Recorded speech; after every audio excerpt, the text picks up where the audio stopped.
Hello, citizens. Good evening. How is everybody this evening? Welcome on in. I was running a little tiny bit behind. So I wanted to get some other screenshots here for the show, which I was trying to look for, and I ended up scrapping. Which were the screenshots where Blake Lively's talking about which credits she wants for the cast, or I think it's Sony talking about how she wants, Isabella and all those credits. I was trying to look for those. If anybody knows where those are at and can drop them in the chat, that would be helpful, but not necessary because we could just talk about them as well.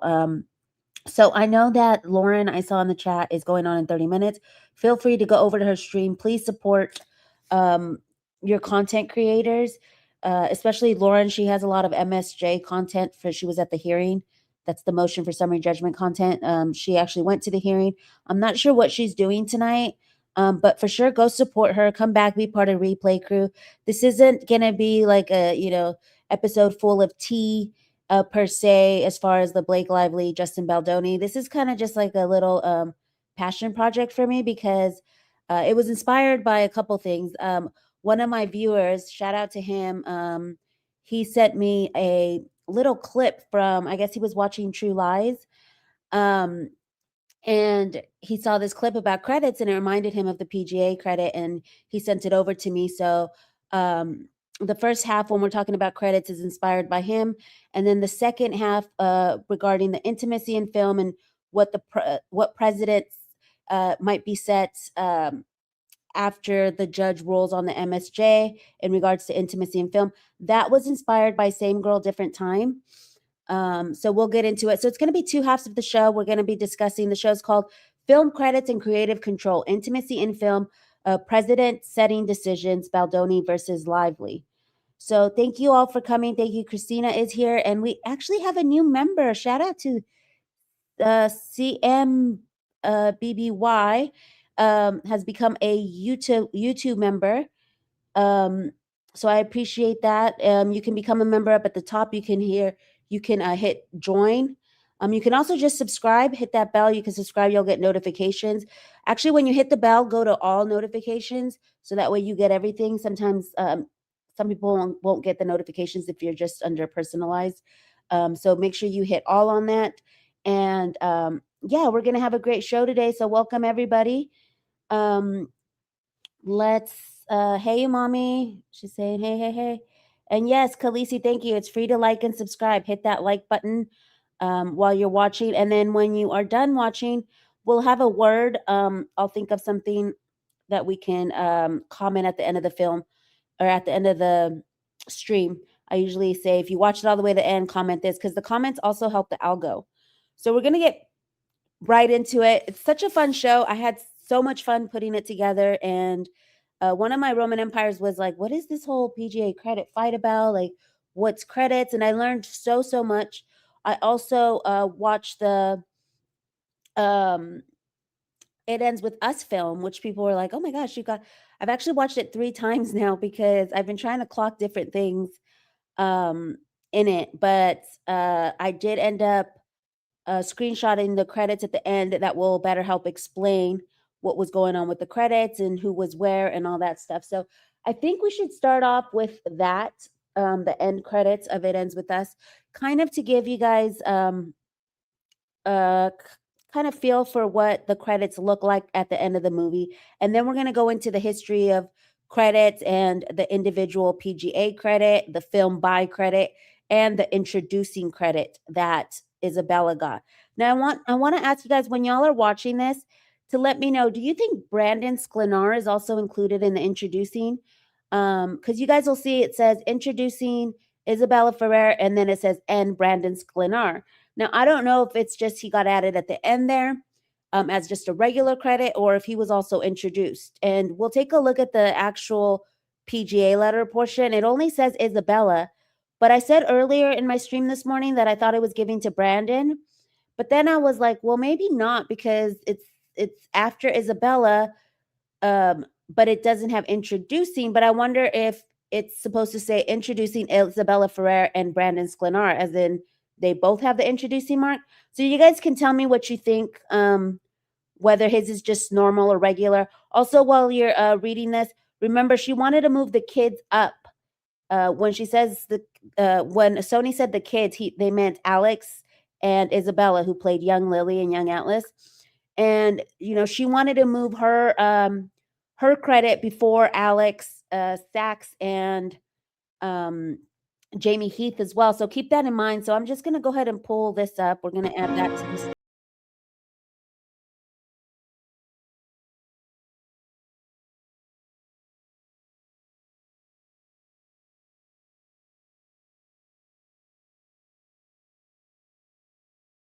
To why that was not a film by Justin Baldoni. It should have been a film by and not just directed. And we're going to get into what the differences are there. So then the next one is the second credit is the screenplay.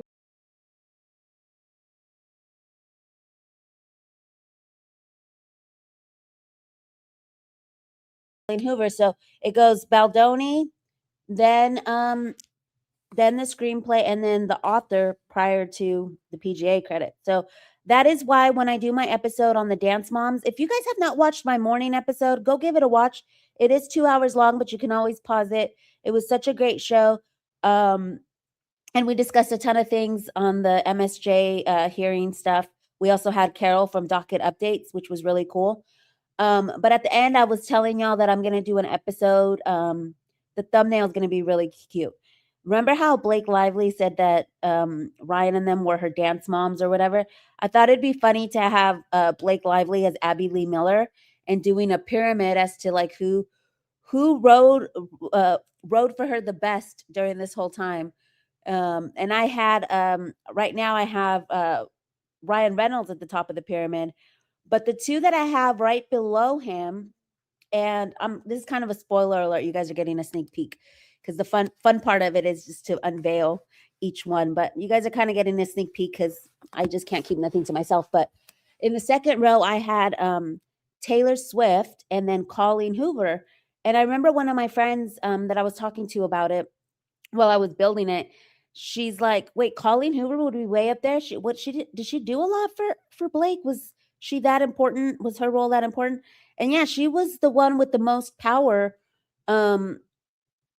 even more so than I believe Baldoni and Lively, because Sony needed the author. The author was essential. There was plenty of times where Sony was telling Colleen, like, "Well, we need the author. The author won't promote it. The author this." So they were caving to the author a bunch. So when I was looking at the credits, I was like, "Oh, okay. So she must have had some kind of position of power then if she's, up there." And same thing with Christy Hall. I didn't realize that the screenplay was so important. So that was second, based on the book by Colleen Hoover was third, and then we get into it. Okay, so now Alex Sachs is the first producer credit, and rightfully so, because she was the main producer that was hired through Sony, right? She was the one that was in charge of the budget and all that stuff. And then we have Jamie Heath, who was also boots on the ground, making deals with different things, talking to No More. As much as people want to say, Jamie Heath wasn't doing much, and we have the disgusting comment by Blake Lively saying he ran the set like a barbecue, which she'll never beat the allegations on that comment. If you guys go and read his deposition on Docket Updates, you see like what it entails to be him all in a day's work.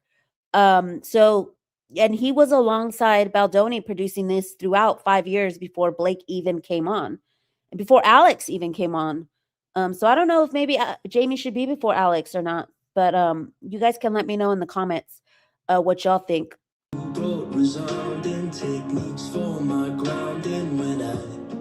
And then there's Blake Lively's PGA credit right there. So she was third.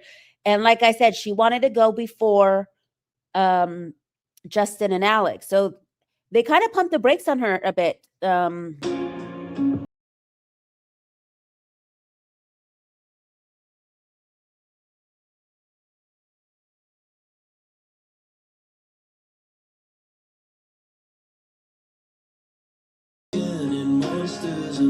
Executive producer Colleen Hoover. I'm surprised she didn't try and fight for Colleen Hoover to get a PGA. There's Andrew Koloff. You guys know him from as the Wayfair. I believe he was the Wayfair president of marketing or something. I don't really remember exactly, but then there's Andrea Ajemian, John Logan Pearson. I have not seen his name around.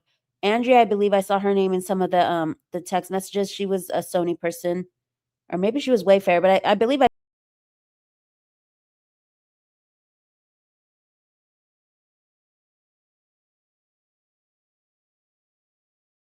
who I feel bad for because in the PGA letter she's like basically like I did it all, this or that, and then they had two different ones, so I don't know if this is why only one was credited. There's also been battles where two people have like started and then another person has finished the film and then one person doesn't get credited. That's pretty normal in Hollywood as well.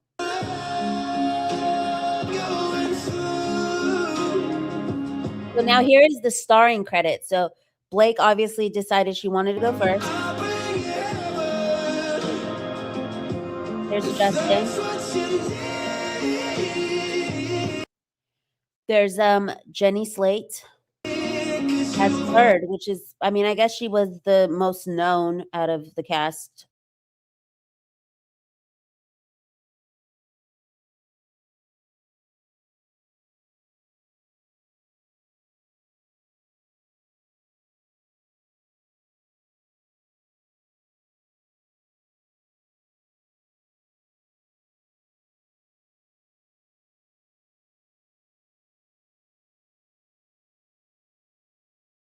You've seen Isabela Ferrer, which remember it hadn't been given out. We're gonna go into the history of some, just like some fun history of who has gotten it in the past and why it was created and all that stuff. So we'll get into the introducing credit. But then here it says introducing Isabela Ferrer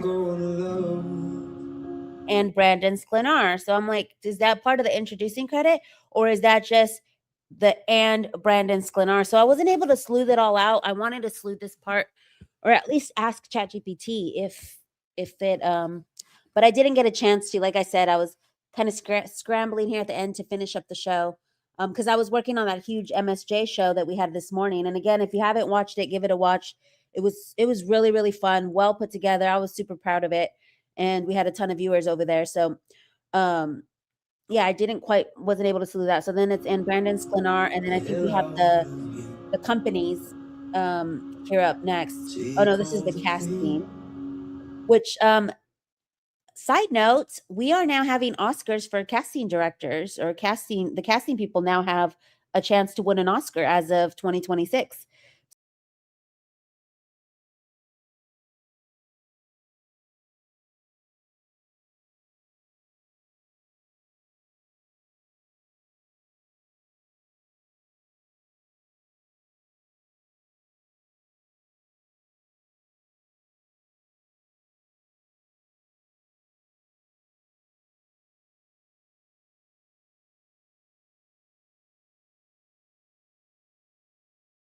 So yeah, I learned a little bit too about like the order of it goes to the production company versus the.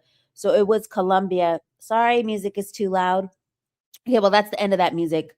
All right, let me see. Oh, you couldn't hear me while playing the music. Okay, well that was the end of that. Sorry about that. I didn't realize that it was drowning me out as I was talking. I should have paused it. But basically, I was just talking about the credits in the order and how we're gonna get into it and whether Brandon had an introducing credit or not. In the old days, it was supposed to be alphabetical or optional. I don't know. Yeah, and I believe that at one point it was. Let me go back to this. Add this to the stage. Remove. In the old days, it was supposed to be alphabetical. Yeah, I remember there was a point in time where it was listed by in order of appearance. It would say the credits in order of appearance, and that's how you would get the credits at the end. Let me go through the comments. I don't think Brandon had the introducing mark. He was on other films before. But they have given introducing marks to people who have had previous films. Like there were some actors that had been in like 2 or 3 films prior, and then all of a sudden they get an introducing, and you're like, wait, I've already seen them. Let's see. Let's see. I'm just looking at a couple more comments to pull up before we get into it. Maybe he didn't get the introducing because he was already in 1923. Yes, it was her first professional gig. Um, oh, yes, thank you. Reminder, copyright disclaimer for that little piece of the trailer and the music. So hopefully it doesn't flag me. Um, it would have said introducing on both. I think the final and John Doe is a different thing. Okay, yeah, thank you. Thanks to the chat. My chat is always so smart. So maybe I had that wrong. I'll have to put a disclaimer because I was like, dude, I think Brandon Sklenar also got it. Because when I was watching the movie, I was like, wait, did Brandon Sklenar also get the PGA credit? Okay, so um let's go ahead and get into the rest of the show here. Let me share the screen. Oh, I'm already sharing. Hold on. So this is what inspired the show today. It was this clip sent to me by one of my followers. God bless him because it sent me down the rabbit hole. So thank you, Synth Lord. So much effing money is spent on lawyers and agents for credits. It's a big business. And I think that's a beautiful window into how his mind works.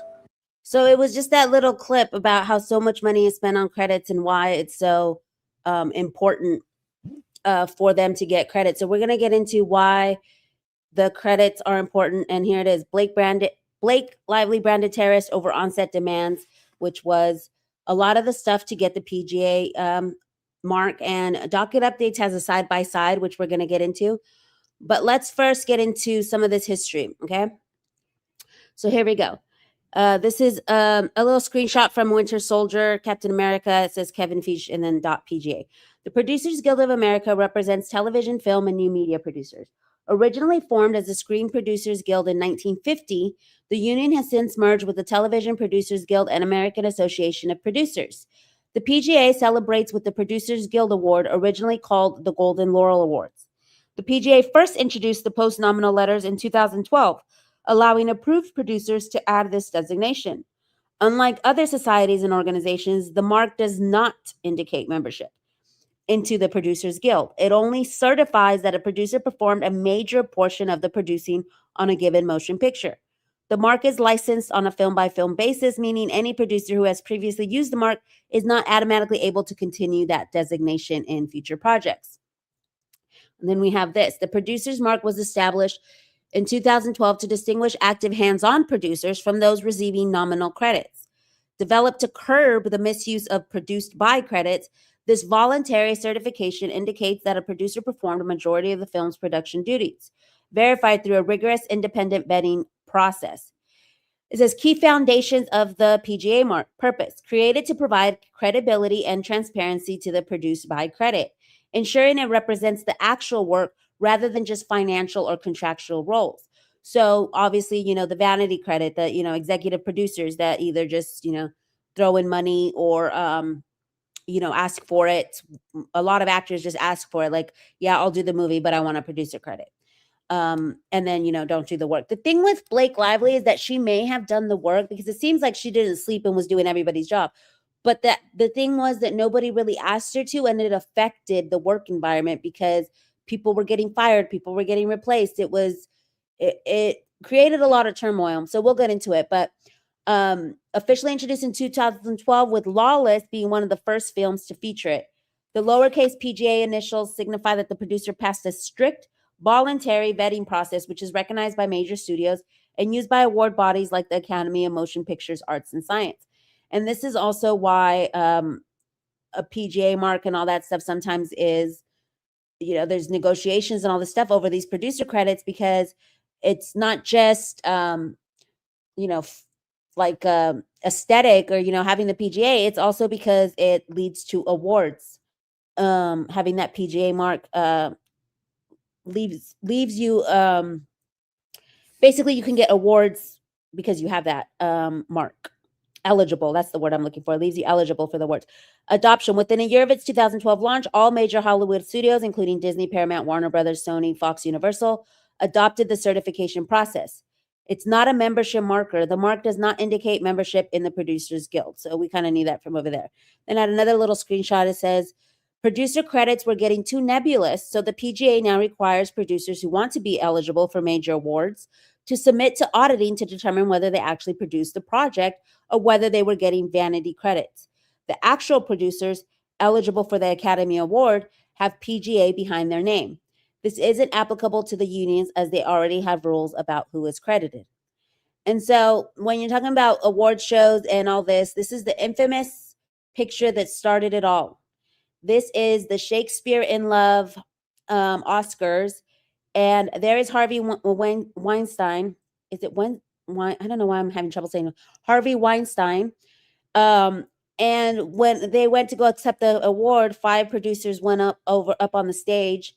And Harvey, who was the head of the studio, they felt like was, it was, he didn't belong up there or whatever. But we're going to get into that in this article as it tells us the history of the PGA credits. Let me look at the comments real quick and pull some of y'all's comments up here. Let's see what y'all are saying. Just a little bit. I want to kind of because this morning I couldn't do the chat, y'all. I had about 700 people in the chat, my second biggest show to date. And so the chat was going really fast. And because I had a guest on as well, I was not able to pull up chat. So I'm kind of feeling a little bit guilty. I want to, if she used her own wardrobe, you would have thought she would have saved the money. I guess she made money. Yeah.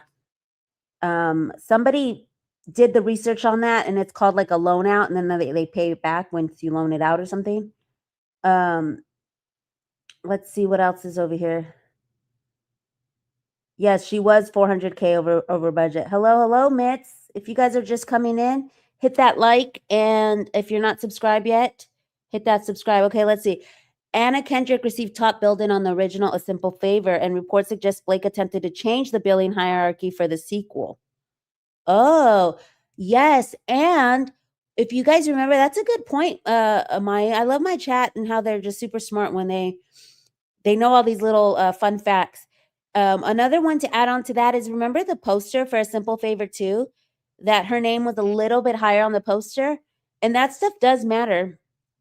Okay, so let's just continue. Michelle said, thank you for doing a like. Shout out to Michelle.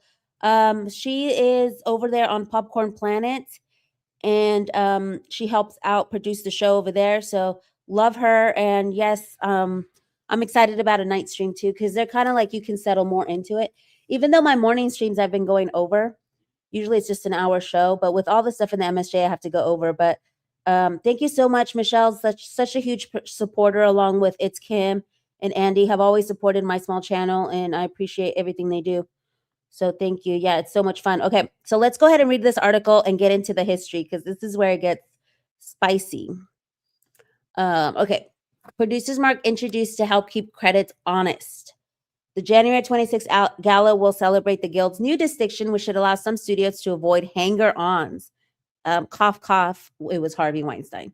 Spoiler alert. To the average guy on the street, the letters PGA probably summon images of country clubs, because a lot of people think PGA is what are they doing? Golfing? Fairways and putting greens. But the Producers Guild of America is determined to change that, at least for those in the entertainment industry, by giving new meaning on the lowercase letters, PGA. So see, they're lowercase with little dots in between.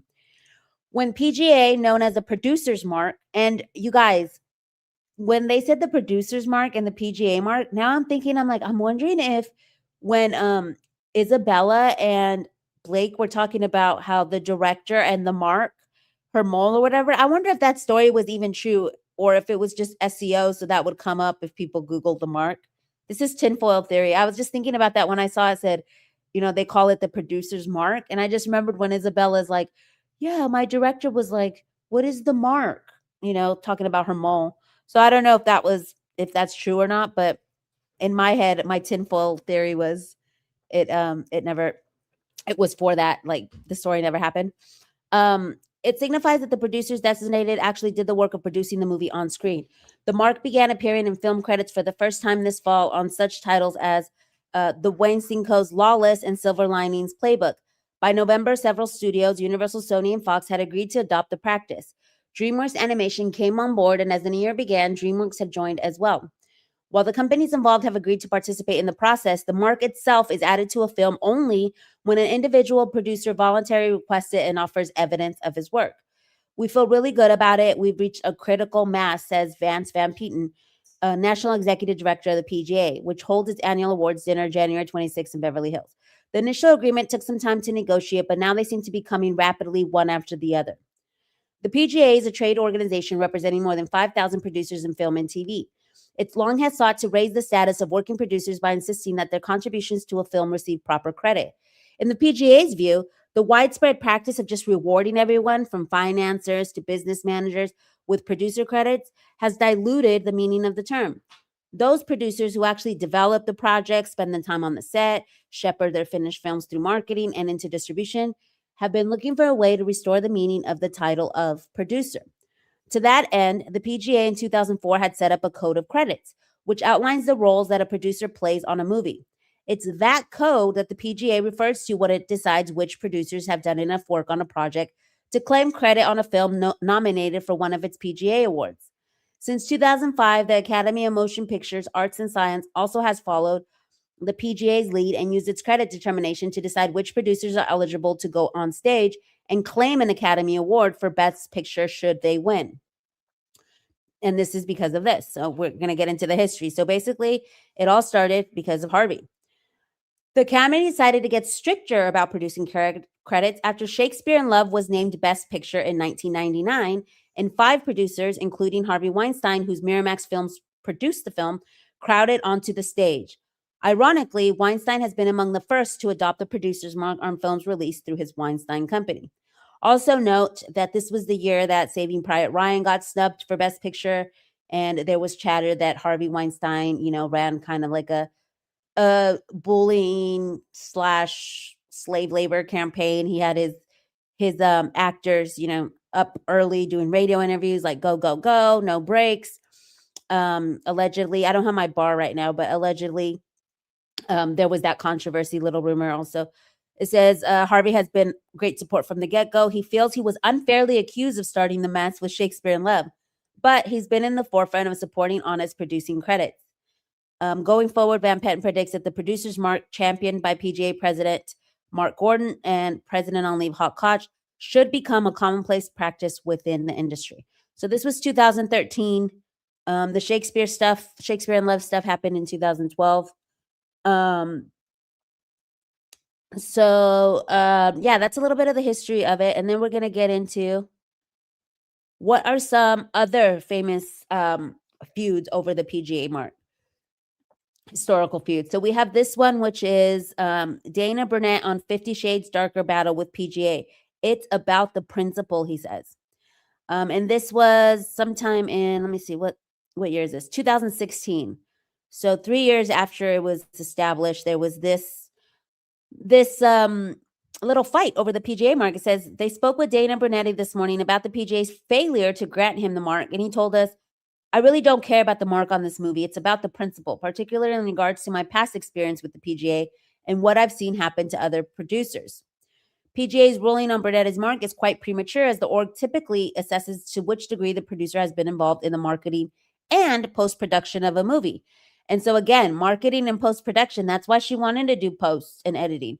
That's why she wanted maximum effort to be involved in the marketing, because that is also what it entails for you to get that PGA mark. In the case of Darker, Brunetti has been involved in production every step of the way, including getting director James Foley to board the last 250 movies after helming House of Cards episodes. In addition, Brunetti was instrumental in attaching E.L. James's husband, Neil Leonard, to adapt the last 250 books in the series for the screen. The PGA is making a determination on this film before it's even completed, pointed out Brunetti. 50 Shades Darker is still in post, and the first rough cut was shown 3 weeks ago to Universal.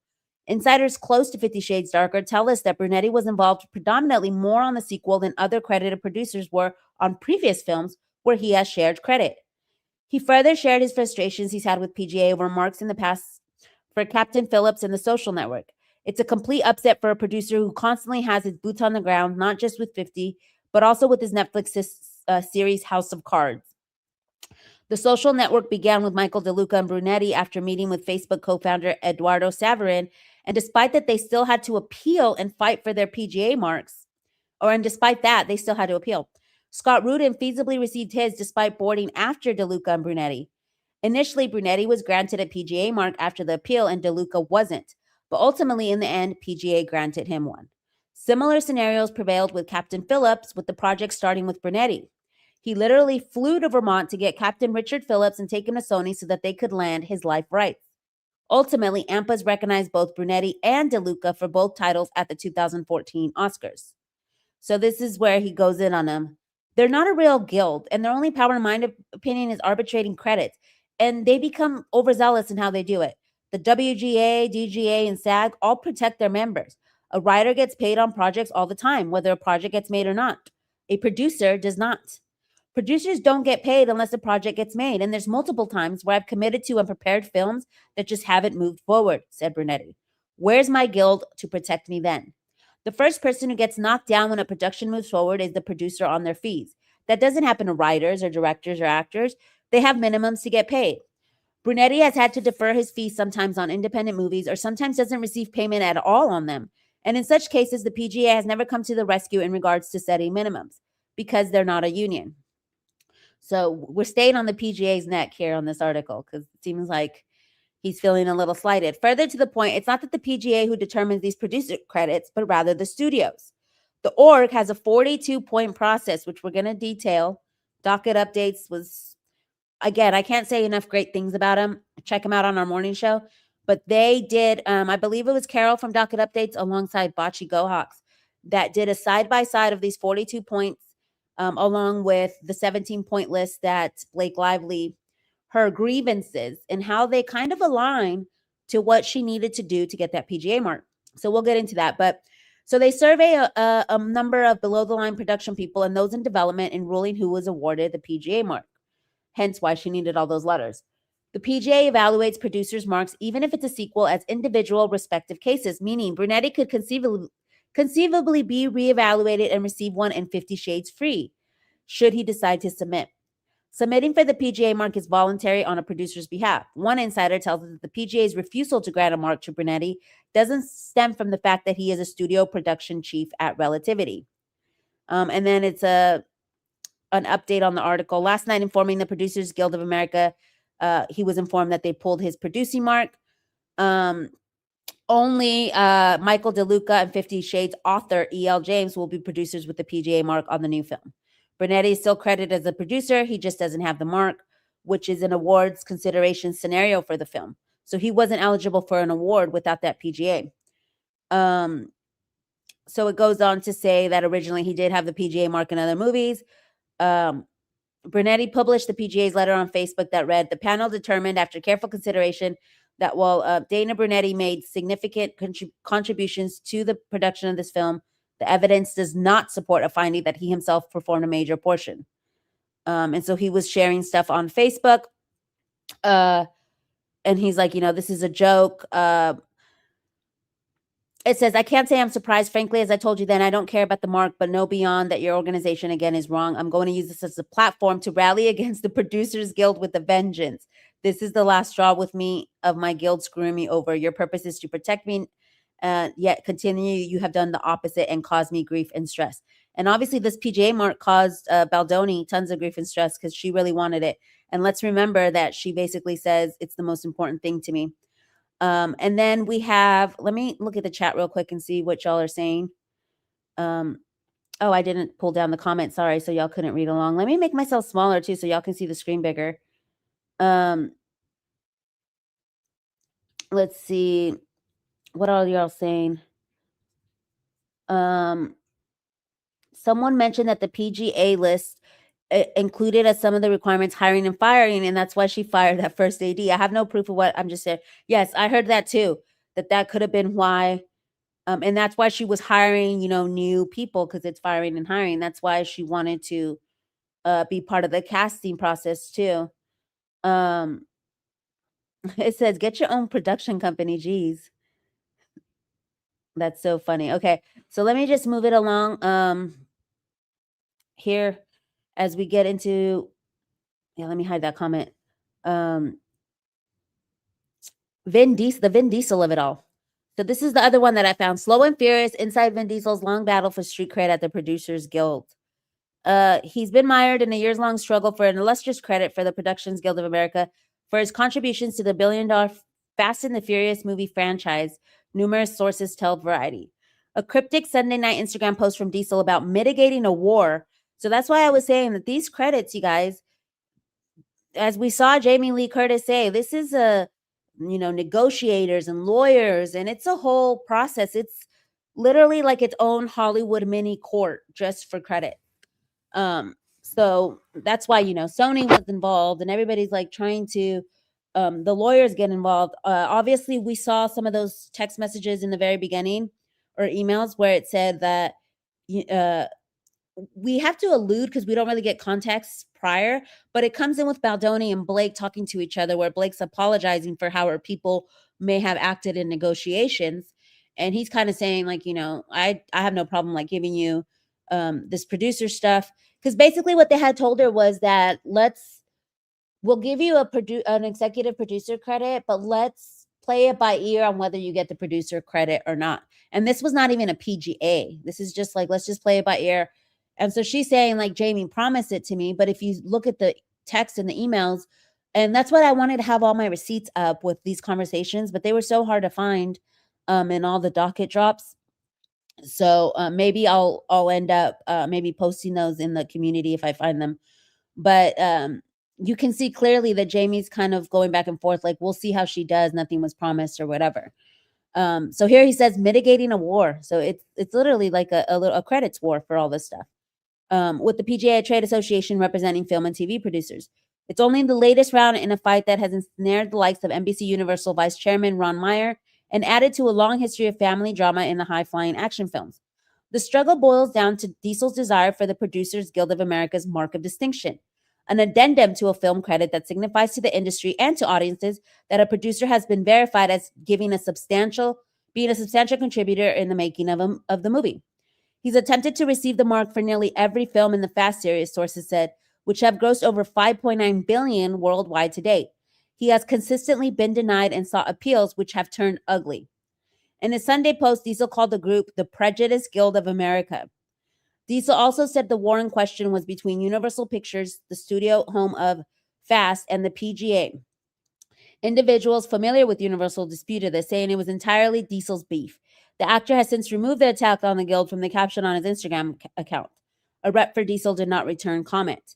It is the policy of the Producers Guild not to comment on individual arbitrations. The purpose of the Producers Mark is to protect the integrity of the produced by credit. A panel of experienced producers reviews anonymous firsthand accounts from filmmakers and key crew in order to determine who performed a major portion of the producing functions on a single film. So the crew just didn't have his back, I guess. I'm assuming he made 5 films. There is rumors, though. I believe it was The Rock that had said the rumor where he didn't show up on time. Or was it Vin Diesel who said that about The Rock? I don't really remember. But apparently his peers did not. And that's the funny part because Blake got her letters. We don't know how. Obviously, Ryan Reynolds, we saw that he writes up statements and then tells people, hey, do it. We don't know if he wrote up these letters for these people and we're like, hey, I'm Ryan Reynolds. We have star power. We don't know under what conditions these people wrote these letters. The only 2 that we do know the conditions in which they wrote it was Jamie Heath, because he was smart enough to memorialize that and say, I'm not going to go as far as to say that she extorted us to get this, but our hands were tied and, we had to. So he was like, I'm not going to use those exact words. That's what I love about Jamie Heath. He's very careful about what words he uses. He's very measured.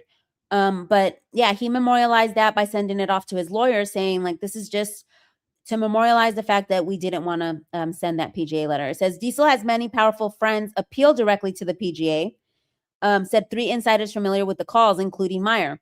While the elder statements of NBC Universal is one of the honorary creators of the mark, his pleas have not altered the guild's rigorous determination process. That process, by the way, prohibits oral testimony from the producer seeking the mark. And this is also what Blake tried to do. Remember, she says, my friend Bradley Cooper, and name drops him in the letter, which we'll pull up in a minute. Name dropping, she was trying to get, Ben Affleck and Matt Damon to look at her stuff. And coincidentally, actors who are trying to get more authorship. When I looked it up, the top 3 actors for getting authorship in a film were Ryan Reynolds, Ben Affleck, and Matt Damon, who are, people who have both PGA and acting credit. And then the 4th one was Margot Robbie, which made me think of, they wanted to have their Barbenheimer moment and all that stuff. Because in her letter, you'll see that she's like, it's the most important thing in our house. The PGA mark appears after producer's name, always in the end credits, branded with the letters, lowercase p.g.a. The most important function of the mark is that it makes someone eligible to receive the Oscar. And remember, she was saying that she wanted an extra money if she got an Oscar. She really did. She really did think this would get an Oscar. And maybe it would have if it had been acted better or edited better. I don't know whose fault it is that the story just runs the way it does. And I haven't really read the book other than just on Kindle when I was looking up all the intimacy scenes and stuff. But I haven't read it all the way through. And I'm wondering if like it was the Colleen story initially or what it was, because I felt like it could have been an Oscar movie and not so Hallmarky if it was more so like focused, like them dating and all that stuff. We didn't get to fall in love with why they fell in love. And so it never made sense. It felt too rushed. Like I feel like they needed to put more emphasis in that. And then if they wanted it to be like a woman empowerment movement, more on like, the struggles of opening up the shop, how the abuse and her working at the shop, like how she overcame it, like even going through all of this stuff, she still showed up to work every day. Like, I don't think that was seen, like how she overcame anything, and just looked like they were 2 rich girls, in a flower shop. And the whole thing about how, she's an amalgamation of success and this and that, it didn't come off to me with that edit. Anyways, back to Ben. He's a complicated guy, sighed one executive familiar with the Fast franchise. His contributions to the films, which began as gritty street racing thrillers and escalated into a joyous slap in the face to the laws of physics, are unquestionable. His mumbling machismo has captivated fans around the globe, and his portrayal of Dominic Toretto is undoubtedly the signature role of his career. But the idea that Diesel is active in the daily slog that gets the movies made, films where Mustangs drop out of aircraft carriers and land safely on mountaintops, is dubious to people involved in these projects. Diesel leans into behavior typical of star talent, despite being listed on call sheets as a producer, said 2 sources. That behavior included, here's the allegations. And so maybe, this is more of a Blake situation where, again, she was holding up the set and all this stuff, and he didn't have the star power to get people to write letters for him. It says, arriving hours late on a pricey stunt date, said one source, behavior that costs time and swells budget, 2 of any producer's biggest obstacles. So remember, she was also causing budget stuff when she was rewriting the script, because now it's new blocking, and it was like day of in her trailer before these scenes type of things. The vetting, and then with the costume as well, costing money, as someone said in the chat, with the wardrobe. The vetting process for the producers exists for that very purpose. The PGA states plainly on its website that in determining eligibility, the guild may contact key creative participants and department heads: the writer, director, casting director, unit production manager, production designer, cinematographer, post-production supervisor, to obtain confidential information about the level of work contributed by a producer, the rule says. The process is also entirely anonymous. So I don't understand. In the email, it seems like she says attached are these letters, right? So it's supposed to be anonymous? Or did she just attach it because it was part of the exhibit? Well, look, the capital P producers, as another executive familiar with the movies put it, are currently veteran producer Jeff Kirschman. So these are the top P producers for that project. It's clear that Vince wants this and is willing to get dirty, concluded another source. So was Vin the female Blake Lively on this? I don't know, because like I said, these were the 2 top cases that came up when I researched PGA wars, and they're the most recent as well. This one's from 2020. So how many Fast and Furious are there? Like 8, and he tried to get it and he was shut down on all of them. So that's the history of some of that, and we will get into this article here of the crackdown that started to happen, and this is in 2024. These are some new rules where they're adding more rules to the PGA. And let's see what people are saying. I think I think Sony needs to make it right and re-release the movie with Justin's version and have a premiere that he can go to. It would probably do good. Yeah. Yes, he does. It seems like he does have a bad reputation. 7 and 8 hours late. Let's see what else. Someone said Blake cannot win an Oscar. Christina, she could not win an Oscar. I mean, she was acting like Blake in the movie. You know how she uses her hands when she talks, when she's like, I literally, whatever she was saying, I couldn't hear it. All I heard was an amalgamation of authorship. You know how she always uses her hands when she talks? It just was like Blake being Blake. Whereas Baldoni, I never saw him as Baldoni in the film. I was like, oh my gosh, that's Ryle. Because he went from being like the sweet Ryle to being like the mean Ryle to being the kind of emotional, confused Ryle at the end. When, I mean, I still to the day, that's the most messed up scene in film I've ever seen, where it's like, I'm naming the baby after your dead brother that you unalived, but also I want a divorce. Like the range in his face was exactly how I was reacting as an audience member. It was like, oh my gosh, because he goes, that's the nicest thing anybody's ever done for me. And he's all smiling and everything. And then she drops, I want a divorce. And then like, that's how I felt. I was like, oh, like what? And you could see the hurt in his face. And as an audience member, I felt that too. So he did such an incredible job in that end scene. And I use it in a lot of my edits because I just love his, like the way his facial features can show so much with not even saying any words. Okay, so let's get into this last article before we get into the Blake Lively of it all. So this is the newest stuff that they're doing. In June, the PGA president, Stephanie Allen, proclaimed that the issue of producer credits being bestowed as a perk on those who hadn't done the job has gotten completely out of control. So obviously, having a PGA to differentiate between producer and PGA still hasn't helped, because this is now 2024. It's what, 12 years later? The exhibiting forgiveness and hustle and flow producer joked at her organization's annual conference this year, somebody's dog walker gets it now. So even the dog walker is getting it. Obviously not, because Vin Diesel's not getting it. It's an open secret that stars, manager, and financiers are known to occasionally lobby for and receive producer titles without having done much producing at all, or at least what Allen's organization would consider the work. Late last month, the PGA highlighted its latest effort aimed at cracking down on these kinds of practices, which the organization vigorously opposes. In a message to their 8,400 member trade, they shared updates to its code of credits. I wonder if this is after Blake Lively. This is October 10th, 2024. So yeah. It says, okay, sorry. I froze up with the wheel of death, y'all. Hold on. Okay. I think it's the ads that are freezing up. Let me close all these other ones and see if it helps, because I got the wheel of death, y'all. Give me 1 second. I think all of this has just like a ton of ads. So let me close the windows over here. And it's not a objection live without some kind of technical difficulty, right, y'all? Because lately I haven't had any problems, but I think that particular article just had a ton of ads. So I'm frozen right now. Y'all just keep talking in the chat. I'm frozen. I'm trying to get back to y'all. Give me a sec. And we have such a big crowd here.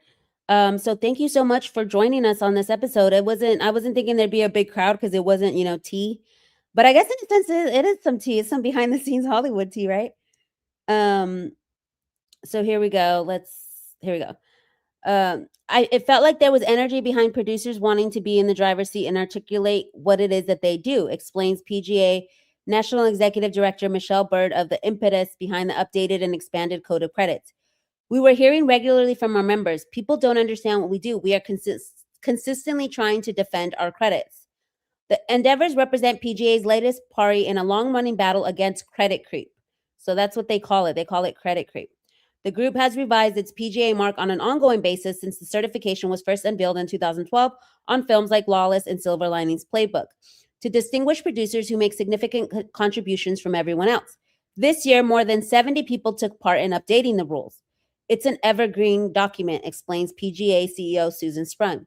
Use of the mark is prevalent. In 2022, 384 films in total applied for that certification, while in 2023, 402 films did. The Code of Credits, meanwhile, was established in 2004 to ensure that the credit goes to those who have earned it. As the PGA stated in a print THR ad about the initiative that year, it had been updated more irregularly with its last major revision in 2019. After a separate group of 70 plus producers participated in its latest edit process, which lasted more than the year, the PGA plans to review the document annually moving forward. So the latest revisions to the Code of Credits add formats that previously weren't part of the document, including animated and documentary films, special event TV, and immersive media. The new producer's mark rules clear up how hyphenates, like writer-producer or director-producers, can also qualify for the mark and change the standards for how producer partners can both receive the PGA certification. Working producers who can lose out financially on certain projects with more individuals sharing their title already face a challenging industry landscape. The current Hollywood contraction, in part sparked by the end of the streaming bubble and low interest rates, has hit producers much like it has other roles. Since the first quarter of 2022, employment in the film, television, and sound sector of LA's creative economy has dropped a little over 34%. This downward pressure has resulted in a surge of grassroots organizing. In 2021, a group of fiction film producers led by the It Follows, which great movie by the, like, seriously, I couldn't sleep after watching It Follows. I think that's when I gave up horror. Producer Rebecca Green went public with a unionizing campaign in response to low fees, the end of studio producers' deals, and other issues. The group is still active, according to the current president, Laura Lewis. Earlier this year, another collective calling itself Producers United, which include Jason Blum of he's besties with Ryan Reynolds, Dee Dee Gardner, Brad Simpson, Nina Jacobson, and Lorenzo Di Bonventura, I don't know any of these other guys, announced that it was advocating for healthcare and commencement advances through direct meetings with studios and streamers. The PGA is making progress on health insurance, which has long evaded producers. As of this year, the group secured promises for multiple productions to fund those benefits.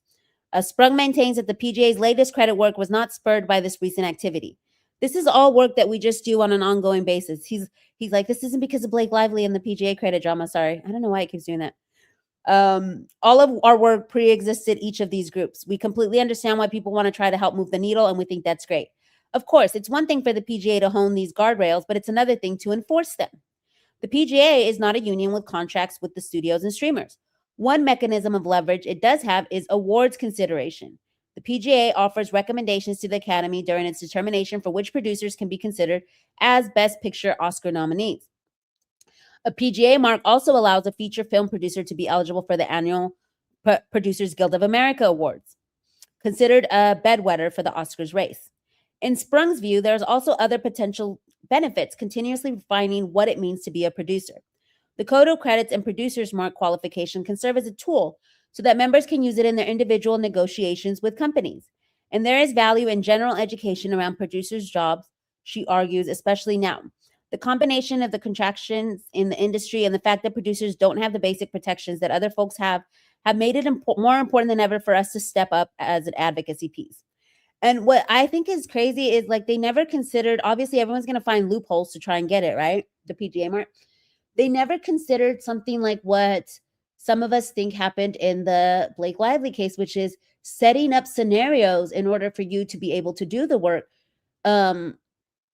which I don't think probably happens often because most people probably don't want to do all the work that it entails. I don't know how that works, because I'm wondering now, like, what if Vin Diesel had said, I don't like the, AD, and so then he fires him, so now he's part of firing. What if Vin Diesel had said, I don't want to, I don't think these people should wear these clothes, like, this is not what Fast and Furious drivers would wear, and change the wardrobe? Like, what if he created scenarios to where he would create himself opportunities to check mark all that stuff? So let's just get into the PGA letter really quick and see the pieces here, where it's 5 pages long, y'all. But here you see that she's saying it to the PGA people, like, I'm glad Alex and Jamie, got their PGA mark. But then when she's talking to Sony, or Sony's talking about what she wants, they're saying, like, she doesn't want to be behind Alex and Jamie. She wants to be first. So that's what we saw a lot in all these things that came out, all these unsealings, which I thought was kind of sad for everybody involved. And I remember Carol was like, do not feel sorry for Blake. I was like, I don't feel sorry for her, but I think there's hurt in all around, because she probably didn't think Sony was talking shit about her that way, you know, calling her a terrorist and all that stuff. So I was just like pointing out that there must have been like, it must not have been a good week for anybody involved, because all these people, this is their first time finding out that they're getting shit talked behind their backs. So here she is with the cut of the film, and she's like, I led the location. The one part that we were talking about is right here where she talks about the Isabela stuff, that it was the very first time. We'll come back to that one when we get to that mark. But if you guys want to see this letter, the PGA letter, if you're one of the few that has not seen the PGA letter, because I'm not going to read it here, it's way too long. Go to docket updates and type in at the top of the search bar. Once you get into docketupdates.com, you can type in PGA letter and it'll pop right up. You can go ahead and click on PGA letter. It'll pull open for you. Love, love, love docketupdates.com. I'll forever be talking about docket updates. So that's how I got this letter. But not only do they have that, but look at how cool this is. This is the rider, the 17-point agreement. Let me just show y'all how to get to that, though. If you're on the home page, and what I was talking about is in here, you could just type in, see PGA letter, and there it is. So look how cool that is, showing off what it can do. But if you keep scrolling down here, you have Allegedly Golden's podcast, which y'all should go check out. And this is one of the best projects that I think on this website. Is a 17-point rider a rider to the actor contract? Is it protected activity, or is it restructuring and oversight and responsibilities for the PGA credit? So it says here, we will analyze the 17-point side agreement against responsibilities and guidelines that a producer actor must meet. Please read the disclaimer below. And as with the rest of the website, it's all alleged according to our heart. So again, allegedly, I don't have my bar because I still have the MSJ ticker on there, but allegedly, in our opinions only.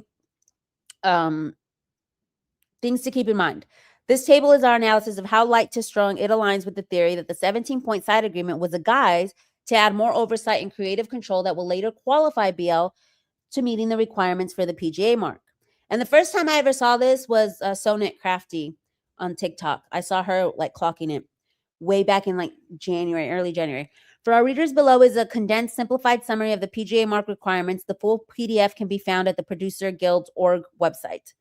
And so these are kind of like the rules. And I'm not going to read through them all, but it says they must have performed decision-making, must meet the requirements, all this stuff.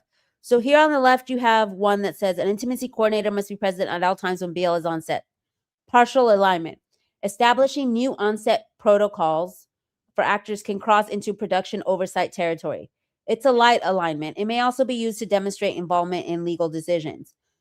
Because that's one of the criteria. You must be involved in the legal aspects of it. So that's why she was saying she did HR and all this stuff. Then you have filming, reviewing the dailies. Here you have the dailies. Remember, keywords here are as approved by BL. While the nudity writer is not unusual, the degree of control and authority BL exercised. This is the nudity writer part. It says that with respect to reviewing any of it for sex and nudity, it shall be restricted to persons with essential business. So she can decide who's on set, including it says light alignment. This level of contractual negotiation of set policy aligns with the PGA's definition of making regular, continuous, and substantial decisions regarding legal concerns. So again, the legal concerns. This is the one, no improv. No spontaneous improvisation of any scenes, and we'll get into the intimacy part as well here in the second half of the show as we're wrapping up this part, y'all, and we're going to get into the intimacy part and the precedents. Strong alignment. Seemingly, this demand supports the view that BL shaped the content, performance, and even the logistics of how scenes were executed, contributing to a reimagining of production. So it checked off the reimagining of production box. For this one was the physical touching and all that. For producer level contribution of decision making, unless further evidence shows BL managed HR protocols for cast and crew. And then some of these had no alignment. So some of these on the points. The next one is she was exposed to COVID.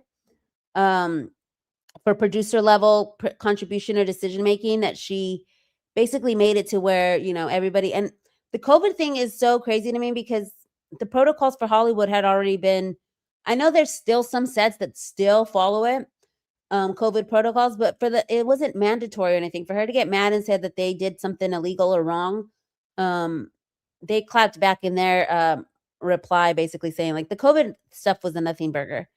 But then you have no alignment there on 10. On 11, it says under the PGA requirement, it says overseeing daily operations, consulting with and resolving issues raised by key physical production and creative staff. This demand seemingly shows BL requiring active oversight, monitoring logistics, creative oversight, scheduling responsibilities, seemingly a producer level engagement with the distributing partner, Sony. So this is where she asked that Sony must have a mutually approved representative on set for the remainder to actively supervise the production and all that stuff. This one was a moderate alignment. BL is seemingly dictating hiring with this demand. And then it says it could be strong alignment as well, influencing the operation hierarchy, decision-making process, and resolution structure. This is where she wants Todd Black to come on and all that stuff. This is the one where empowering any existing third-party producer, aka Alex Sachs. And Alex and her had like a weird relationship. One minute they liked each other, and the next it was very mean girl backstabby, in my opinion. But side note, Alex Sachs is actually producing Jenny Slate's new movie with Chris Pine. So I just saw that and I was like, okay. I wonder if there's still like all, and remember, months after filming had wrapped and stuff, sometime I believe it was like in June of 2024, we saw Alex Sachs wearing the pants that Blake Lively was wearing, those yellow pants with the black kind of like zigzag print. So I don't know if they were besties, they were sharing clothes. We know she dressed Isabella. So I'm not going to go through, I guess we just have 3 more. So yeah, we could just go through these. So 14 was engaging of the stunt double. It said strong alignment, artistic execution, shot planning, creative decision-making, creative contributions beyond the actor role, controls another character, Ryle, and another artist's contract and what they are comfortable shooting themselves within a stunt. So that one did align. And then you had the rehearsals of any rehearsal or shooting depicting the character of Lily must adhere to the final artist approved script. So this is her, getting into script writing. It says, no, there was no underage actor engaged in sexual intercourse. What is BL talking about? It says, or underage actor engaged in sexual intercourse. So that depicts any underage character or underage actor. And there was literally no underage actor. So let me see. I didn't even hide the comment. Let's look at the comment real quick before we it says, I also think that Ryan wrote the long test from Blake after reading his own text. The length and style and verbiage just seem very similar. Yeah, Andy from Popcorn Planet clocked that over on Nerd Report. If you guys haven't seen me over there on Nerd Report, I have it in my post on community. You guys should go check that episode out. Andy comes in at the end, and I think he did clip the Andy part. But he clocks that as well, that maybe it's Ryan writing everything. Because I said I thought Ryan wrote Sigrid's speech outside the courthouse. And yes, flowers for Carol. Carol is so awesome, says Tiger. Yes, she's getting her flowers. Go check out this morning's episode. It's all docket updates, and we had so much fun. So let's finish out the final marks here. Any and all day players that participate in any way scenes involving nudity, not through personal connections, should not have personal connections through the director, which I find this rich because they be casting her sister and all kinds of people, like, just because it's nudity, you can't catch your friend. And the way that they made it seem in the New York Times article, I remember that I was like, oh my gosh, Baldoni and his homies like literally did all this. Like, I was just thinking that they were like, sitting there watching the screens and all this stuff. It's like, he was literally an actor, and he's actually a really, like, he's got some accolades and stuff. I believe even maybe some awards, but he's not just one of his friends that's like, hey, you want to act as the doctor? He has experience. And it's, Baldoni wants to uplift his friends, just like Blake Lively wants to put her kids in her movies and, saying crazy shit. No one's saying like you can't put your kid in there saying crazy shit. At artist election and all hands in-person meeting. So this was a strong alignment, seemingly demands outlines a full production operational meeting that includes coordinating. It also seems to place BL as approving body before production can move forward, a stagnant production. says, note, why did BL not demand for HR to be present for an all hands meeting if she was addressing HR complaints and she wanted this to be protected activity? So yeah, that's a good call. The thing is that nobody knew that's what the meeting was about. It seemed like Ryan just took it over at the end. And then there's also this, as a side note, you guys can do the 17-point side by side with the 30-point and how it aligns. And yeah, while you're there, if you want to look at it, go ahead and go buy a coffee for Carol there. You have the little buy me a coffee or over here on the corner. Because this was so cool. Like the fact that we could just look and do it side by side, because so many people have this theory, and obviously it's alleged, it's just a theory. Game theory. I don't know. I'll be watching that. It's not just a theory, it's a game theory. Okay, so that's the PJ of it all, and thousands have now agreed to sign this petition seeking action against Blake Lively. Now, I've read that the only people who can actually rescind that is somebody who was working on It Ends With Us, or I think like the major players on It Ends With Us. So y'all can correct me in the chat. I don't know if y'all can look it up or if y'all know if that's the case or not, but that's the chatter I heard that. I mean, this may not technically help. It says, an online petition seeking to rescind Blake Lively's PGA credit has gained momentum after receiving hundreds more signatures in the last few days since the Taylor Swift text drop. Baldoni and Jamie Heath's letter of recommendation to the PGA on Blake Lively's behalf is once again in the spotlight after Blake Lively and Taylor Swift's texts were made public. According to some industry experts, the PGA producer credit reportedly affects prestige and awards eligibility in the Oscars and Golden Globes. During the court battle between Lively and Baldoni, internal communications suggested the letter was allegedly written under duress. Below is the full text of the petition launched on change.org. It says that Justin Baldoni is a committed visionary, rightfully so, a project deeply meaningful to him. And you could tell in all his writings that it was. He was working with no more. Like, it wasn't just performative. I mean, he was doing the work. It wasn't easy. And he was out there, connecting, holding these writing camps, all that stuff. From securing the rights to leading every stage of development, he has been the true driving force behind this adaptation. His dedication, passion, and leadership have been the foundation of this film's journey. However, a serious misstep occurred when Blake Lively was credited with the produced by honor, an accolade she had not rightfully earned. Well, actually, it's just the PGA, not produced. It not only diminishes Baldoni's immense contributions, but also highlights a troubling trend in the industry, rewarding influence over genuine effort. Rather than celebrating those who shape and build a project, it wrongly attributes success to individuals who seek personal gain, even at the cost of undermining others. Because again, she fired a bunch, she was doing other people's jobs for them, and that's not what the PGA mark is. The PGA mark is for producers who help the people whose job it already is to execute their jobs and are like boots on the ground. It's not, hey, let me take over costuming, let me take over director of photography, let me take over. That's what that letter sounded like to me. So correct me if I'm wrong, chat, but that's the way I see it, that the PGA is for these producers who, are involved in the legal stuff, the HR stuff, the behind the scenes work, but not somebody who creates scenarios to overtake stuff. This is not about just one film. It's about protecting the sanctity of recognizing true contributions and ensuring that every credit awarded is reflection of earned merit, not misplaced privilege. Stand with us in demanding justice and fairness in filmmaking. Sign the petition. And let me see if there's a link to the actual petition. Because I wanted to pull that up. Let me see if I can Google it. Hold on. Let me take a drink of water, y'all.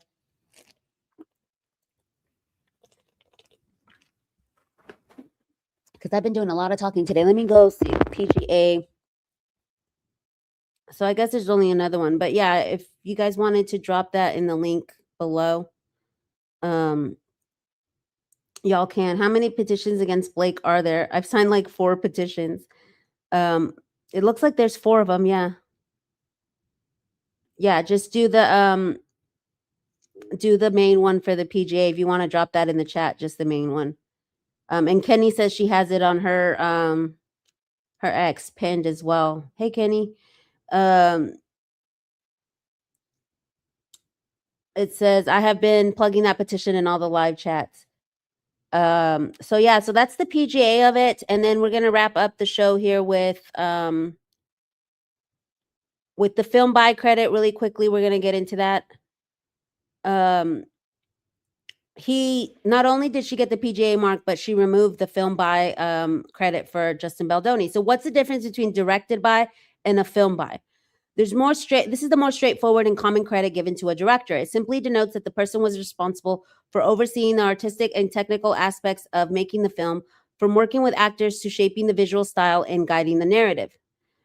This credit is more personal and suggestive of an auteur director, implying that the film is an expression of the director's unique vision. It signals that the director had significant creative control over the project and that their personal style or voice is central to the film's identity. So this is basically saying that this was the director's vision. So she wanted to take it away because she's like, it's not his vision, it was my vision, so he doesn't deserve it. So in a way, I guess she created another scenario to where it was taken from him. This is a neutral credit standard indicating the director's role without implying personal authorship. Seen in most films, particularly in collaborative productions, often implies the director is part of a larger creative team. Example, common in big studio films where the director's influence might be diluted by producers or the studios. A film by credit is an auteur credit, suggests personal authorship, highlighting the director's unique artistic contribution. I'm surprised she didn't ask for a film by Blake Lively credit. Used by directors with a recognizable personal style or significant creative control. Implies the director's voice is dominant and the film is a personal creation, which it was for him. Examples are Stanley Kubrick, David Lynch, and Roman Polanski.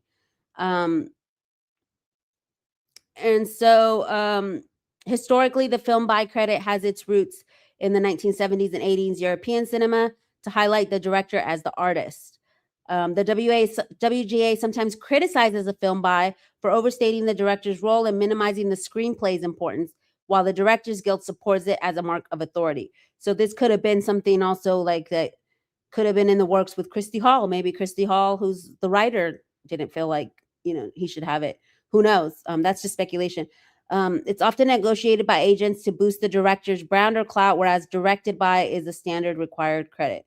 A film by implies the director holds primary artistic authorship over the entire project, frequently used for highly stylized directors such as Tarantino or Nolan.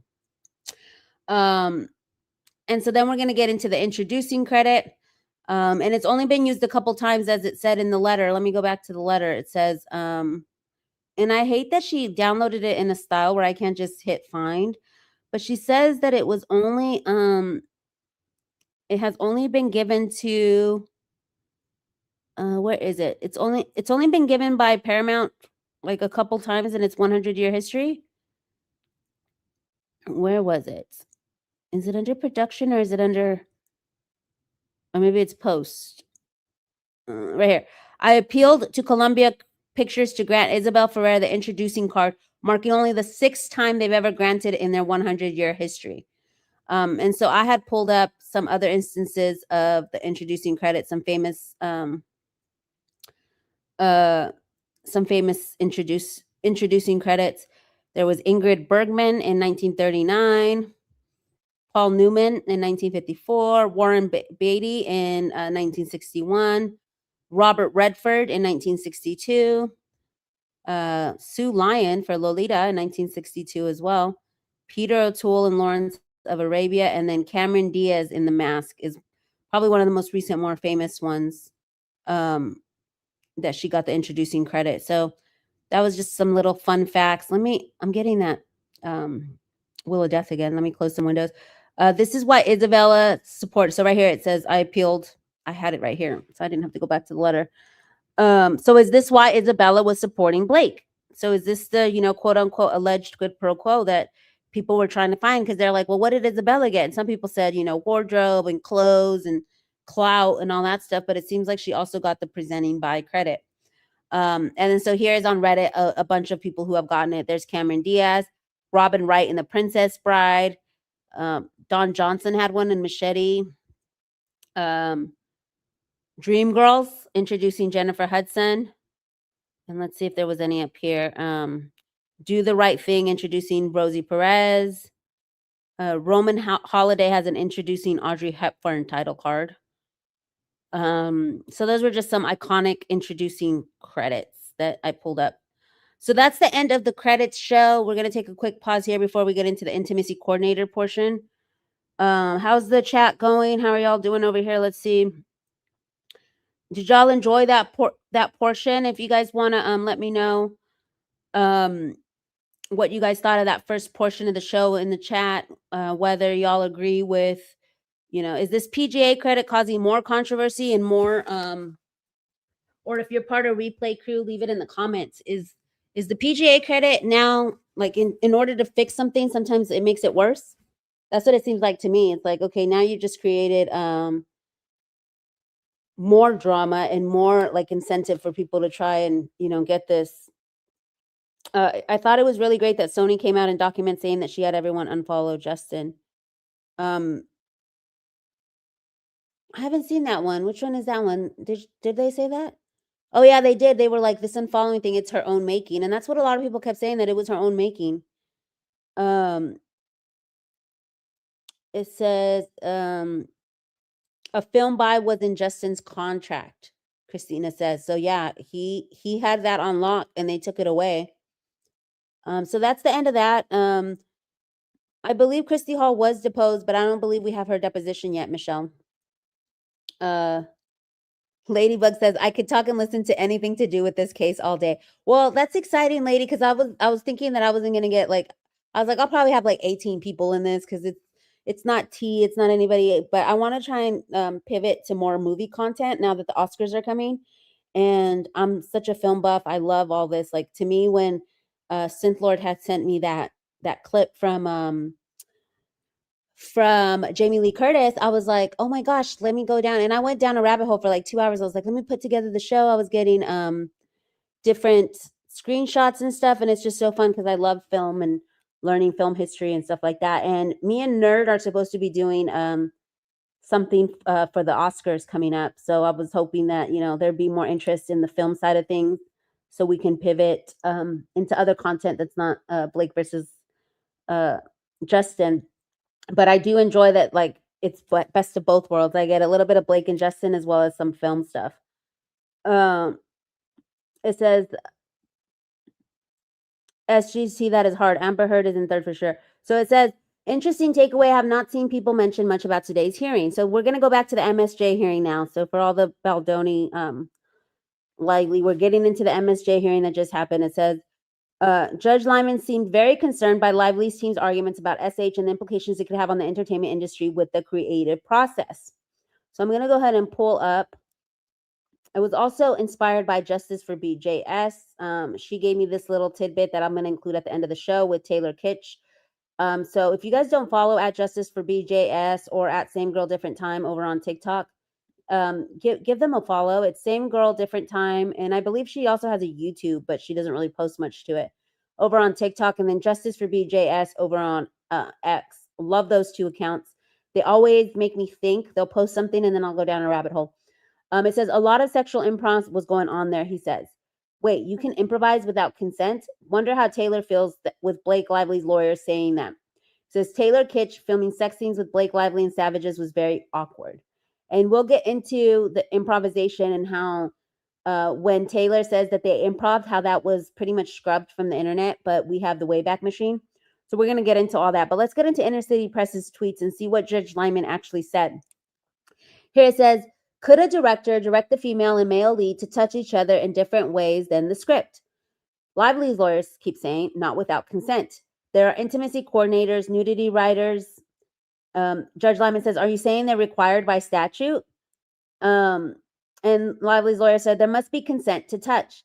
Judge Lyman, what is the limit? In a dance scene, saying to put a hand in a different part of the back, might that be okay? Where do you draw the line? Lively's lawyer says, there is subjective standards. She did not consent. Lively's lawyer says, this was a dance sequence. He leans in and kisses her, nuzzles her. She leans away. You can see the look on her face in the video. She is clearly having her boundaries crossed. She says, let's talk. Lively's lawyer says, the only way to make sure this is acceptable is to get consent. Are you saying that if he suggests more graphic scenes, it's harassment? And Lively's lawyer is saying, well, she signed on to a particular script. That was her expectation, and Mr. Baldoni changed it. Lively's lawyer says the author of the book said that she did not want it to be hot and sexy, but Mr. Baldoni added in to crawl towards him for oral sex and climaxing together. And then Judge Lyman says, you have brought up other women, and she says it's Me Too evidence, and they get into all that. but one of the things that the judge said was like, are you telling me every time there's a dance scene and someone has to touch that it's got to go to a jury? And that's not here, but it was in some of the observations from the other content creators. But he was basically saying, like, are you saying that we'd have to take this to a jury? Like, this is nonsense. So I went into the history of intimacy scenes and consent and all that stuff. And I found one interesting one here, which is Edge of Tomorrow. It says director Doug Lyman. And who do we know that Doug Lyman is? That is Judge Lyman's brother. And writer Christopher McQuarrie wanted Major William Cage and Sergeant Rita Vertosky, played by Tom Cruise and Emily Blunt, to kiss somewhere in the film. However, a kiss didn't stand a chance against the high-stakes alien drama unfolding around them. It just wouldn't look like a natural fit. The kiss was almost forgotten when Blunt suddenly improvised it during a goodbye scene near the end. The kiss gave this highly technical and action-driven film a soft, vulnerable, and relatable moment. So we're going to see the kiss here. That was improvised. It was kind of scripted because they knew that they wanted a kiss in there, but they just were like, we probably can't because of the type of movie it is. When are you going to kiss when you're fighting aliens? But the point is that she improvised it, that Tom Cruise didn't know it was coming. She literally just kissed him. So let's go ahead and look at that kiss. Wait, I might have lost audio. Let me, because I forgot that earlier it said that I had no audio. So let me remove this real quick. I totally had forgotten about that.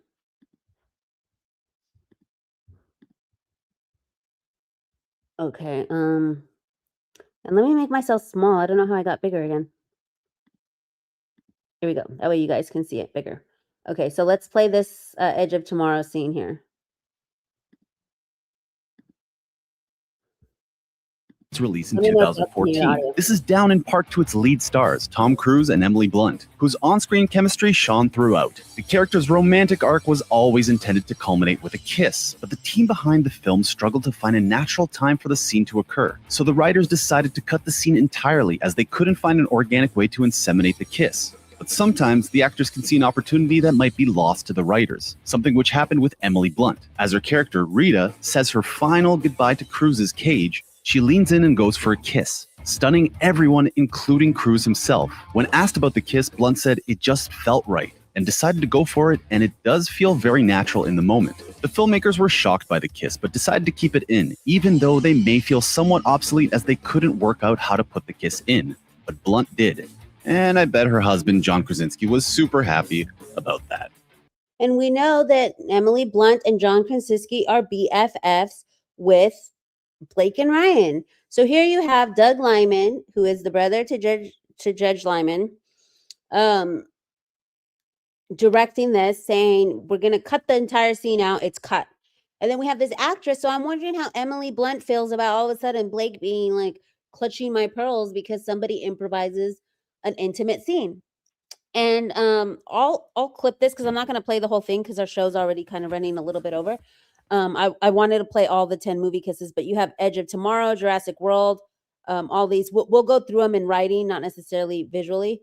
But maybe I'm going to play this one too, because this one was also one that I was like, this was just because he had a crush on Elizabeth Banks, this Hunger Games kiss. I'm going to play it. Allegedly is why he kissed her. But what I'm saying is if this ends up being precedent for how intimacy is handled, where you have to give consent for everything, like then all of these people are pervs then. If she's saying that Justin Baldoni is a perv, then Emily Blunt is a perv. She did not ask for consent from Tom Cruise. She literally just went in for the kiss. So if you're saying that Justin Baldoni is a perv, Blake, then you're also saying that your BFF Emily is. And also Matthew McConaughey, because let's check this one out for Hunger Games. Let's hit play. This is what would happen to your body if you ate mood sleep gummies I no every longer have day. premium. Day 1, you take your... Everyone has at least one celebrity crush. I got Chris Hemsworth. What? At least one celebrity that will always make it on our exception list we have with our partners or spouse or alone in our rooms. What? But it isn't just mere mortals that this applies to, with some celebrities having crushes on other celebrities. Take, for instance, Woody Harrelson and Elizabeth Banks. Harrelson admitted he had a crush on his Hunger Games co-star, complimenting her personality and beauty. So when he had a chance to kiss his crush, he took it. In Mockingjay Part 2, we see Harrelson and Banks kissing in a surprise intimate moment. And while this may have seemed like a cliche, the two characters at odds against each other have underlying feelings for one another that is replicated in their rivalry. It was never in the script, and the filmmakers didn't see it coming. Not only did Banks reciprocate the kiss, keeping in character the whole time, but there were rumors that she even tried to prolong the moment. What brings people together more than teenagers killing each other for sport? Huh? Nothing. Well, maybe. So again, then Elizabeth Banks is a perp, because it's like, okay, so it's not Matthew McConaughey, it's Woody Harrelson. So sorry, Matthew, they're like brothers. My bad. It's Woody Harrelson. No, Matthew, you're not a perv. You never improvised a kiss. My bad. I'll see if I can edit it out. So it was Woody Harrelson. I thought there was like a rumor that they were actually brothers because their mom dated, or I don't know if that was just them, playing off of the conspiracy theories. But anyways, here we have Woody Harrelson, who just decided that he wanted to kiss her because he had a crush on her. It was improvised. It was not in the script. He just leans in and he kisses her. And then Elizabeth Banks kisses him back. It follows the improvisation. She doesn't say, excuse me, we need to have 17 protections for me to return to work because he kissed me and I didn't want, maybe because she did want to get kissed and it was consensual because she kind of had a crush on him too, maybe. I don't know if that makes a difference or not. But what I'm saying is these are multiple times. We have Lost in Translation, Schmidt, The Office. These are TV shows. The Last Jedi, Jurassic World, Top Gun. And then what was the first one? Oh, that was just intro.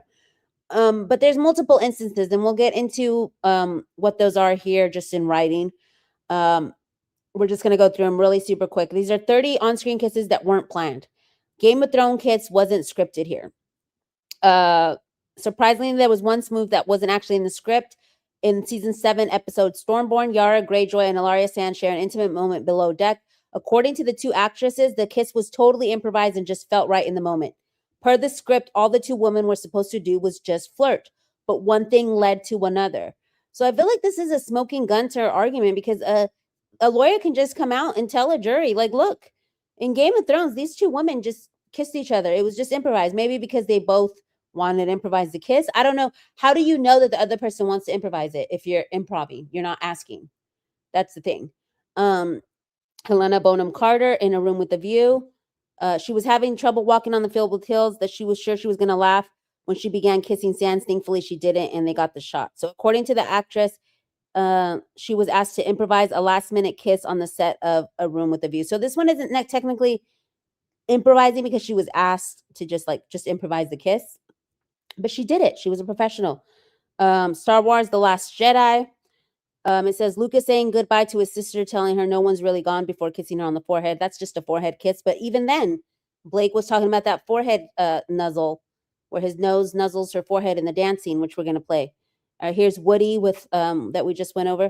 Stranger things have happened. This is one that was really controversial because the director wanted them to kiss because he was just doing it as a joke because she'd never been kissed.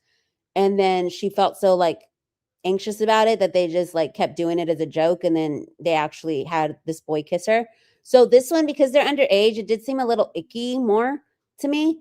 And there was tons of controversy online about that. Apparently the scene started as a joke between the actress and the Duffer brothers, and they found her freaked out reaction funny, so they made it a reality. So a lot of people were like, but again, her parents weren't suing over. And some people might say, well, they should have. Well, I don't know. Is this going to be a change in the industry? That's what we're discussing. So comment in the chat if y'all think that this stuff should be changed. There shouldn't be improvisational kissing. There's Edge of Tomorrow. This is Schmidt. One of my favorite shows is New Girl. It says the Frito kiss between Schmidt and Nick, for example, wasn't exactly scripted. It happened during the first season episode Injured. During the episode, Schmidt aggressively kisses Nick on the mouth twice in a very Godfather Part 2 fashion. The two actors improvised their characters kissing a lot, but the showrunners rarely put them in the final cuts. So these guys were just like, let's just kiss. And the film, what did it say? The showrunners were like, okay, we're not putting that in. So it just seemed like they just wanted to improvise kissing. which I think is funny. It's one of my favorite shows. If y'all don't watch New Girl, it's so funny, and especially Schmidt. He's hilarious. This one a lot of people thought was icky too, where Bill Murray in Lost in Translation kisses Scarlett Johansson without it was improvised. Not only does he say in Charlotte's what he says in her ear improvised, but so was the kiss. According to Coppola, all that was in the script was that he tries to make her laugh. So again, it's a conversation on whether this should be acceptable or not, or have we been accepting behavior that's not right? Like, this is an actress. She didn't sign up for that. All they were supposed to do was be laughing with each other, and all of a sudden he comes in, whispers in her ear, and kisses her. But again, this is all stuff that could be presented to a jury. There's already other actors who have done this. J. Law in American Hustle, Amy Adams. So this is Girl on Girl, and that's what he was trying to say with Heated Rivalry. Bach was saying, like, is it the same thing if a guy improvises on a guy? Like, is it gender-based or whatever? If it's not guy and girl. So this is two women. The kiss was Adam's idea. As a result, the scene is actually quite memorable in some creepy, weird ways, she says. It's when they're in the bathroom. Fiercely kisses her before evil cackling. So the whole kiss was improvised. Michael Scott in The Office. That's a TV show, so not a film. But this is Jurassic World between Chris Pratt and Bryce Dallas Howard. The moment happens when they're standing in the park surrounded by screaming visitors. Originally, the smooch wasn't in the car, but director Colin Trevorrow took Pratt aside and told him that they should try it out, not bringing Howard into the spontaneous decision. The kiss was improvised and her resulting reaction was real. So y'all, then if she's saying Justin Baldoni is a perv, then Chris Pratt and who's this, Colin Trevorrow are pervs too for doing that. Like, is it, and that's the conversation we're trying to have, is it, should women have more protections? But I mean, it seems like men, look, the Schmitty and a Nick off of New Girl. I mean, it's guy on guy. Amy Adams did it to another girl. So I don't know. I'm going to look at the chat right now and see what y'all are thinking. Because I mean, I don't really know how I feel about it. I think like it's just acting. Acting is acting. And it's not like you have to sit there and, but some people say it causes trauma and all this and PTSD for actors. Acting in general causes PTSD. We just saw Michael B. Jordan doing the Oscar round saying that he needed to do inpatient therapy after doing Killmonger. So, I mean, acting in general already traumatizes actors. So I don't know if like the intimacy part is also even more traumatizing for them, or whether we should just let them act and improvise. Like, part of it is like the creative process of just like, wow, we got that. And it sometimes makes the best art, right? This is All in the Family. These are some older ones. I'm going to just try and scroll super fast because we're nearing the end of the show here. The Good Wife. Let's see. Anarchy. Let me see this one. Oh, Andrew Garfield and Emma Stone in The Amazing Spider-Man. This is one that's like classic cinema right here.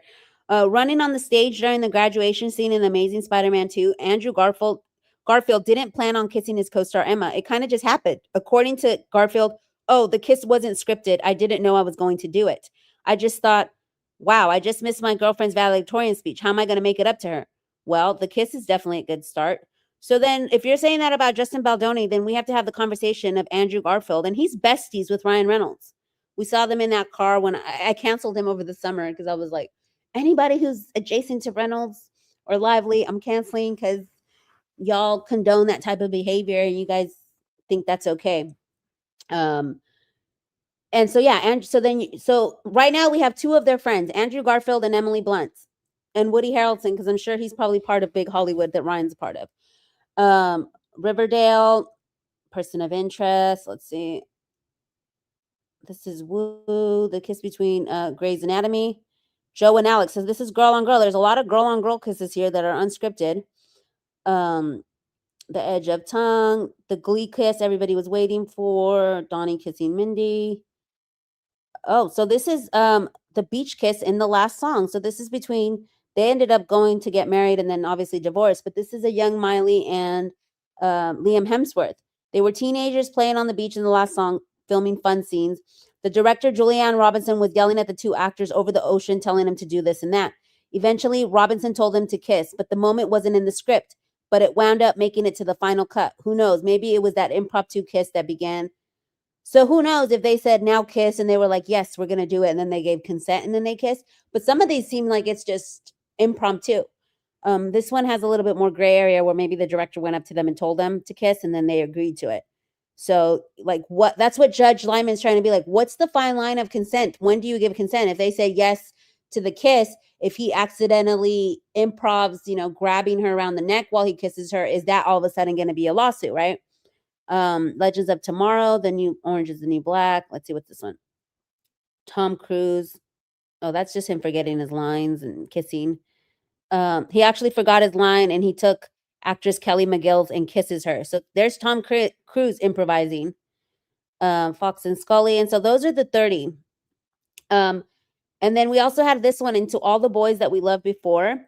It's a flirtatious little pocket spin that he improvised. So he basically sticks his hand in her pocket and then spins her around.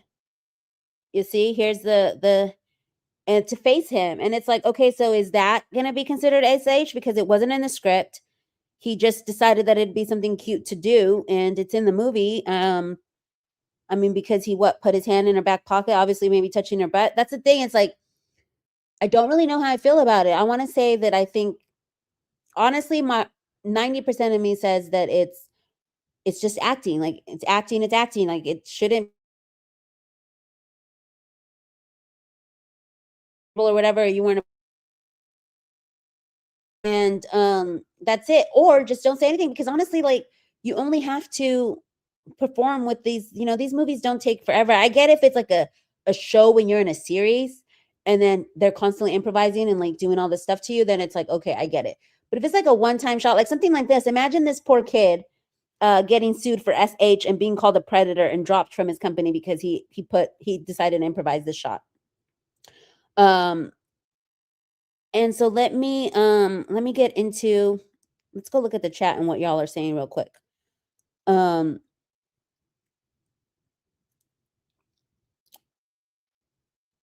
Let's see. Hello. Says this is the first live of yours I've caught. So we'll come on in and hit that like button and subscribe if you're not subscribed yet. Happy to have you here. This is an interesting topic. Let's see if I think some improvising seems reasonable, but it depends on the script, the set, and everyone being professional, not wackadoodles like Blake and Ryan.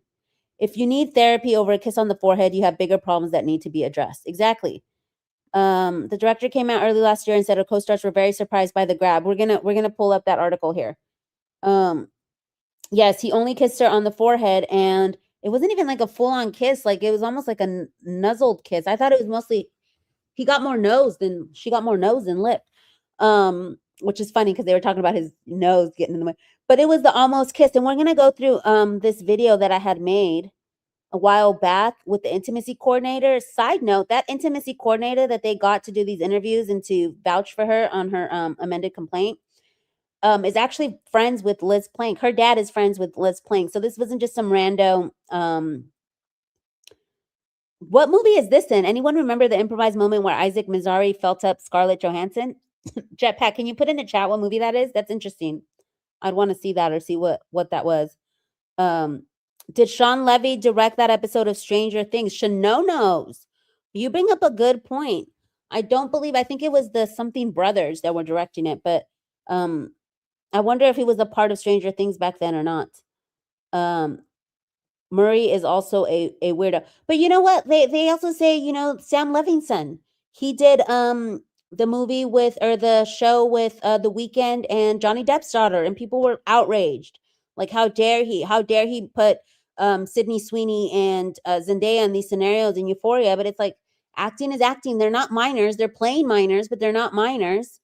And Sydney Sweeney, rightfully so, pumped the brakes. She didn't go and sue him. She's just like, okay, I'm asserting my it was basically a scene where she's trapped in a motel and the cops are outside, I think, and he wanted her to crawl through the AC vent like nude, and he wanted her to do it nude, and she was just like, I don't think so. Like, what does that do for the scene? And they talked it out or whatever, and then she agreed, but she's not gonna go call him a sexual predator and a perv because he suggested that scene.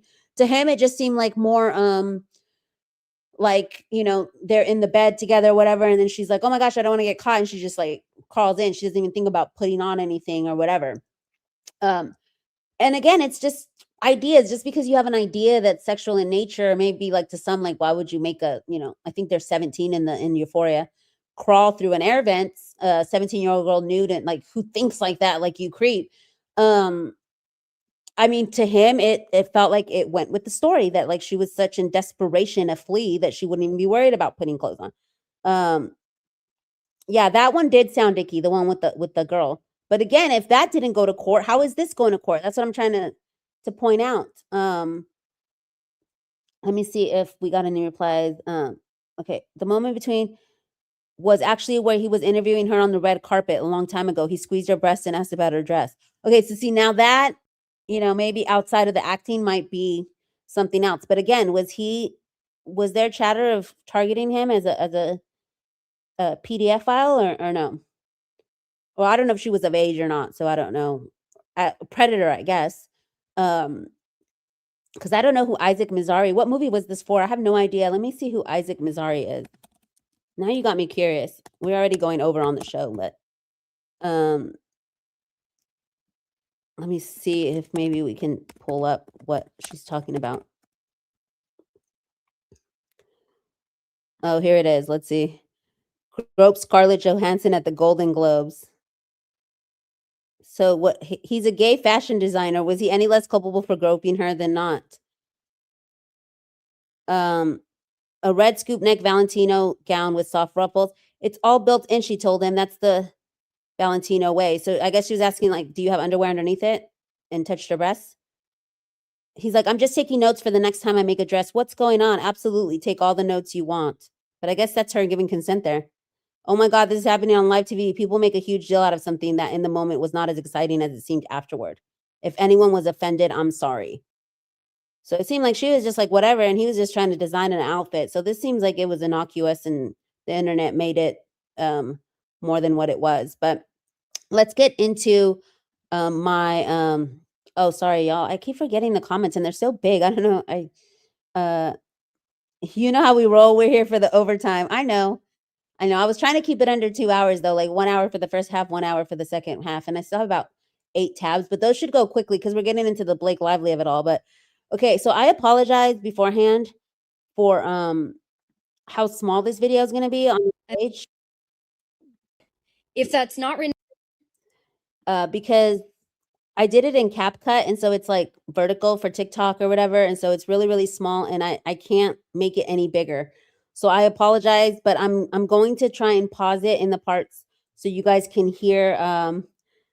Yes, hit the like and subscribe for overtime. Yes, please. Thank you, Khaleesi. I appreciate all your help. And she's a member. You too can become a member if you hit the join up there.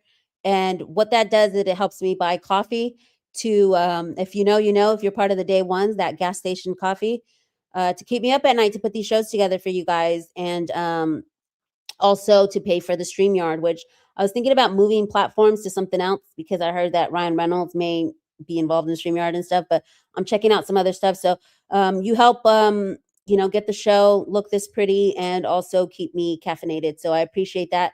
If you guys are members, thank you to all the members. You also get, after 30 days of being a member, you get a free super chat. So I appreciate that. Yeah, Shanona's saying Mizrahi is gay. So it's like, yeah, can a gay guy touch a straight woman and it's not considered it? Because I mean, she was touching, what's his name? Brandon Feekins, aka Sklenar, on the promotional tour. So, I mean, it's like, again, rules for thee, but not for me. So let's watch this. This is the intimacy coordinator that's Liz Plank adjacent.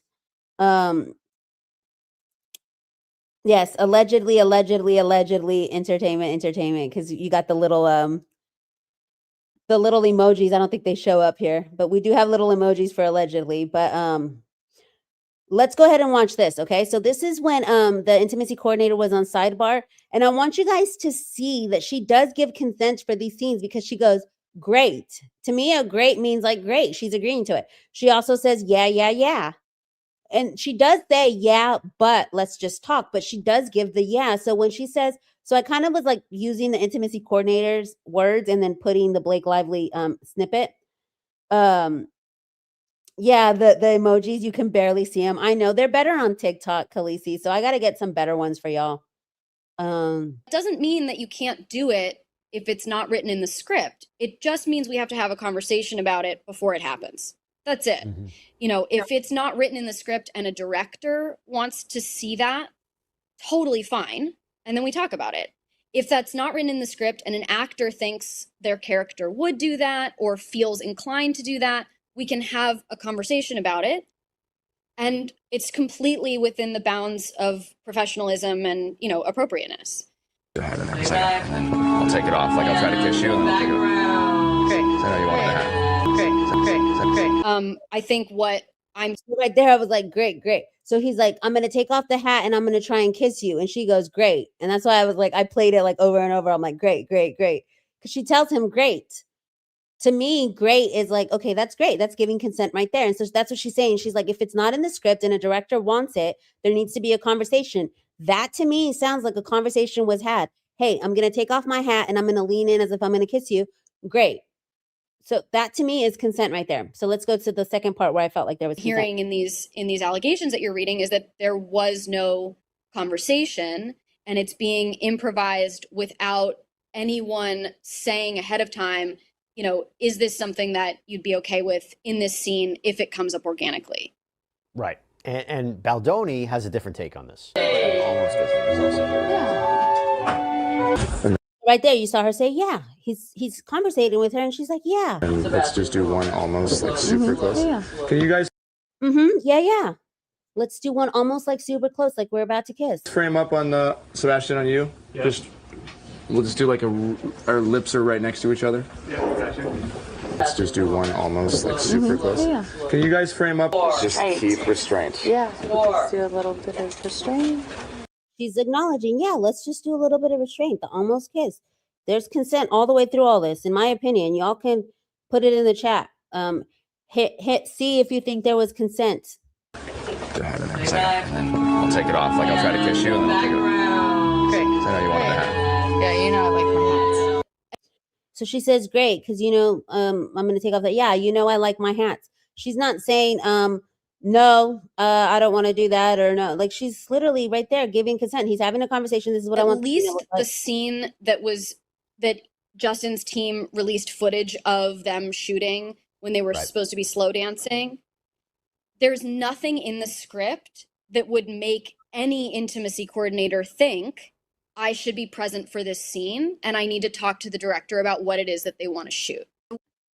So again, her saying that there should have been an intimacy coordinator there or whatever doesn't add up. So yeah, I saw some people said she shouldn't have groped her anyways, but I mean, I don't know. If she was like, yeah, go ahead. He's like, oh, I just want to see how I'm going to make the outfit.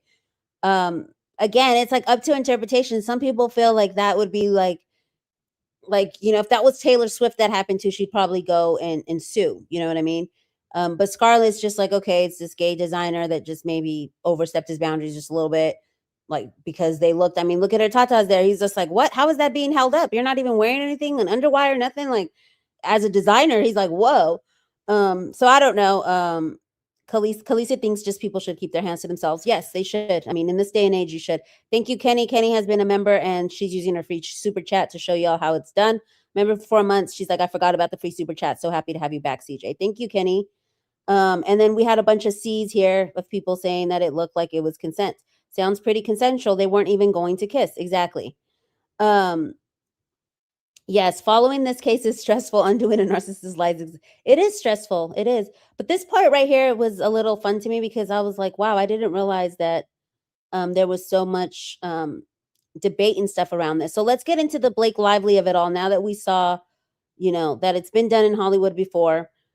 Here we have Blake Lively, and everybody in the chat was like, you know, I love how smart my chat is. They were bringing this up. Blake Lively improvised scene of her grabbing actors' junks. Fans blast her as a hypocrite. And again, these are the ones that like give me the will of death because they have so many ads. This is why I stopped sharing MSM stuff because they've got so many ads.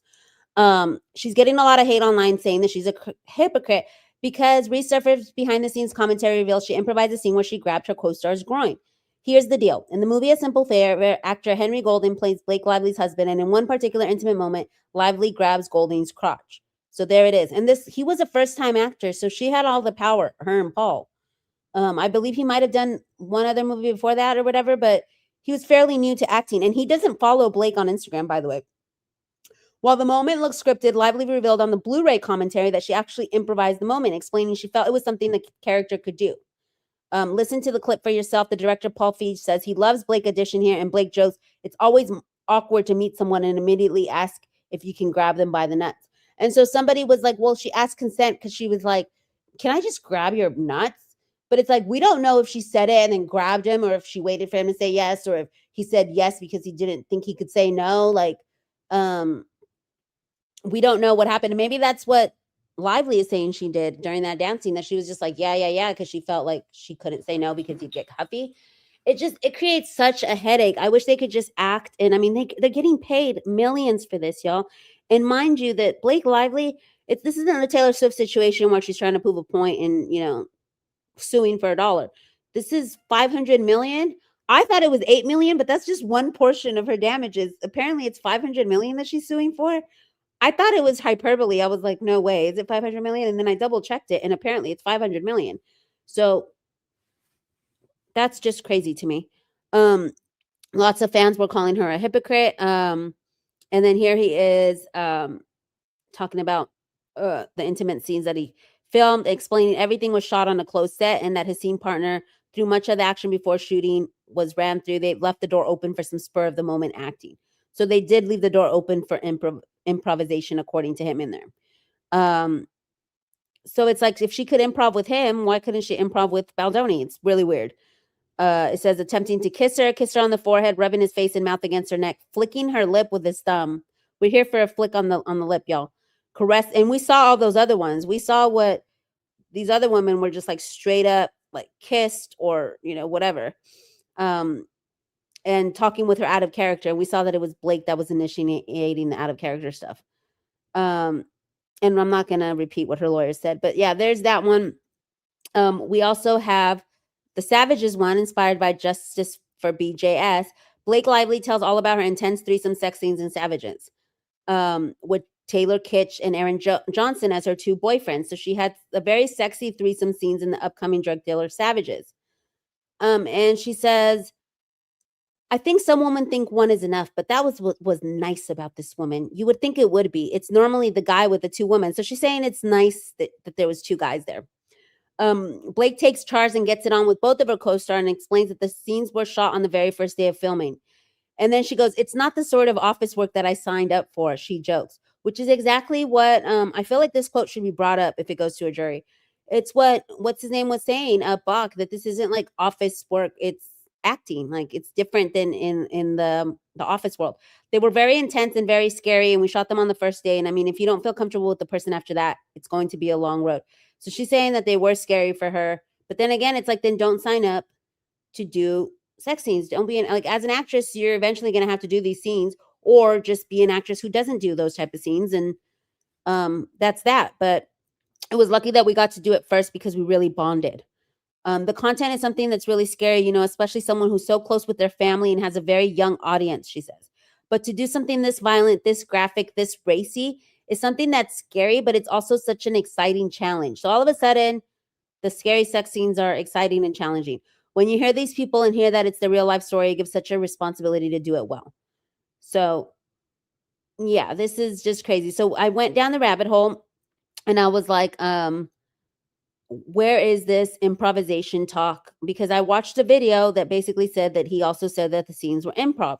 So I went to go see it. And in this article for the Hollywood Reporter, I didn't see the exact, it's pretty intense reveal, no pun intended. This is exactly how you meet him, is when they have this sex scene or whatever. He had only met the Gossip Girl star Lively 3 or 4 days before rehearsal, so there wasn't a lot of time. This is what I clocked earlier in my show. That now I know why this whole sentence makes sense. It says, we blocked it out with Oliver. We had 2 weeks of rehearsal, so we talked it out until we were about to pass out. And I'm like, isn't that so relatable now that we know how she is, like, trying to take over everything? Oh, it's when I highlighted that happens, but right here. Until we were about to pass out, which means she was just talking it out till they were like done with it. Which some people say that like hinders creativity if you're just going to talk everything to death than to just let the chemistry speak on its own. On that day, it was the first week of shooting, so it was just about trusting Blake and Oliver like you do on any set, said Kitsch. But then I was like, where is that dang improv quote? Let me just, here's the scene. I have orgasms, he has wargasm. This is so cringe. I have orgasms. He has wargasms. So I'm like, and then she was talking about the birth scene when right there, I mean, it is what it is, I guess. But the naked legs, she had naked legs there and nobody was getting sued. So this was the video that I was talking about. And I hope I don't get like, you know, demonetized for that. I don't know if that was like too graphic or whatever. I don't know YouTube rules on nudity, but it says Taylor Kitsch talks sex scenes, and she says, I believe it's right here where she talks about the improvisation. Hold on. Entertainment update. No, it's right. And as far as Taylor's next projects are concerned, Taylor's time with Blake prior to shooting the scenes was limited. He said, we had 2 weeks of rehearsals, so we talked until we were about to pass out, and then we shot the sex scenes on the day I think I knew Blake 3 days, 4 days maybe. Needless to say, the 31-year-old Canadian actor said the sex scenes were very improvised, and as far as Taylor's next projects are concerned, he swore that there'd be no green screen for a while. It's back to just mano a mano, working with actors. Okay, so I saw that video and I'm like, where is everybody getting this improvisation quote? Because I can't find it that he said that it was improv. So I went, and one of the articles said it came from People magazine. And so I went and it said page not found. But y'all know that I'm a super sleuth, right? That's how I got into it, was mostly through the super sleuth community. So I was like, where there's a will, there's a way. And we all love to use Wayback Machine. So here are the different times that it was edited, or like screenshots for it or whatever. And so I just went to the very first time it was published, and I got it, y'all. I got where he says it. So I don't know if we can zoom in here. Let me see if it's showing up over there on that end. Yeah. Was the audio not even available for her to say he has orgasms, or I have orgasms, he has wargasms? And she was just mad because he wanted to put an orgasm scene in there. It's so funny. Yes, that video is on YouTube. Reminder, thank you, copyright. Appreciate it. And Khaleesi's put in the no smoke. Yeah, we don't want no smoke from YouTube. So here, let me read what it says here. It says, getting up close and personal. In the latest run has segged from superimposed special effects to super awkward sex scenes. Getting up close and personal with Blake Lively in the crime thriller Savages was just as tough as tackling alien forces in Battleship, the Canadian actor 31 told reporters. It's very awkward to do, you know, and I was just glad it was over with, to be honest, about their sex scenes together. And it's just such a big part of my character and who he is, and that's how you meet him. So it's a pretty intense reveal, no pun intended. Kitsch says there wasn't much time to get to know each other before they had to film the intense, albeit brief, intimate scenes. A lot of sexual improv was going on there, he says. God knows we had 2 weeks of rehearsals, so we talked to him until we were about to pass out, and then we shot the scenes on the day. I think I knew Blake 3 days, 4 days maybe. So here he's saying a lot of sexual improv was going on there. I wonder if they could call him to the stand, or if it'd even be worth it for, but this is what I'm talking about. He's saying right here, and this was buried, so you couldn't find this anywhere. I had to go to the Wayback Machine to get this exact quote, that there was sexual improv that was going there. So who buried it? Was that Shap? I don't know. And he's saying no green screen for a while. But there was another quote where he was basically saying that like it was one of the hard, I think it was in that video where they quote him as saying it was one of the hardest things he's ever done as an actor outside of, you know, green screen. And it's probably because he had to work with Blake through it. Which I'm not saying that you shouldn't like work with people and talk it all the way out, but who knows what kind of authorship she was trying to have or whatever.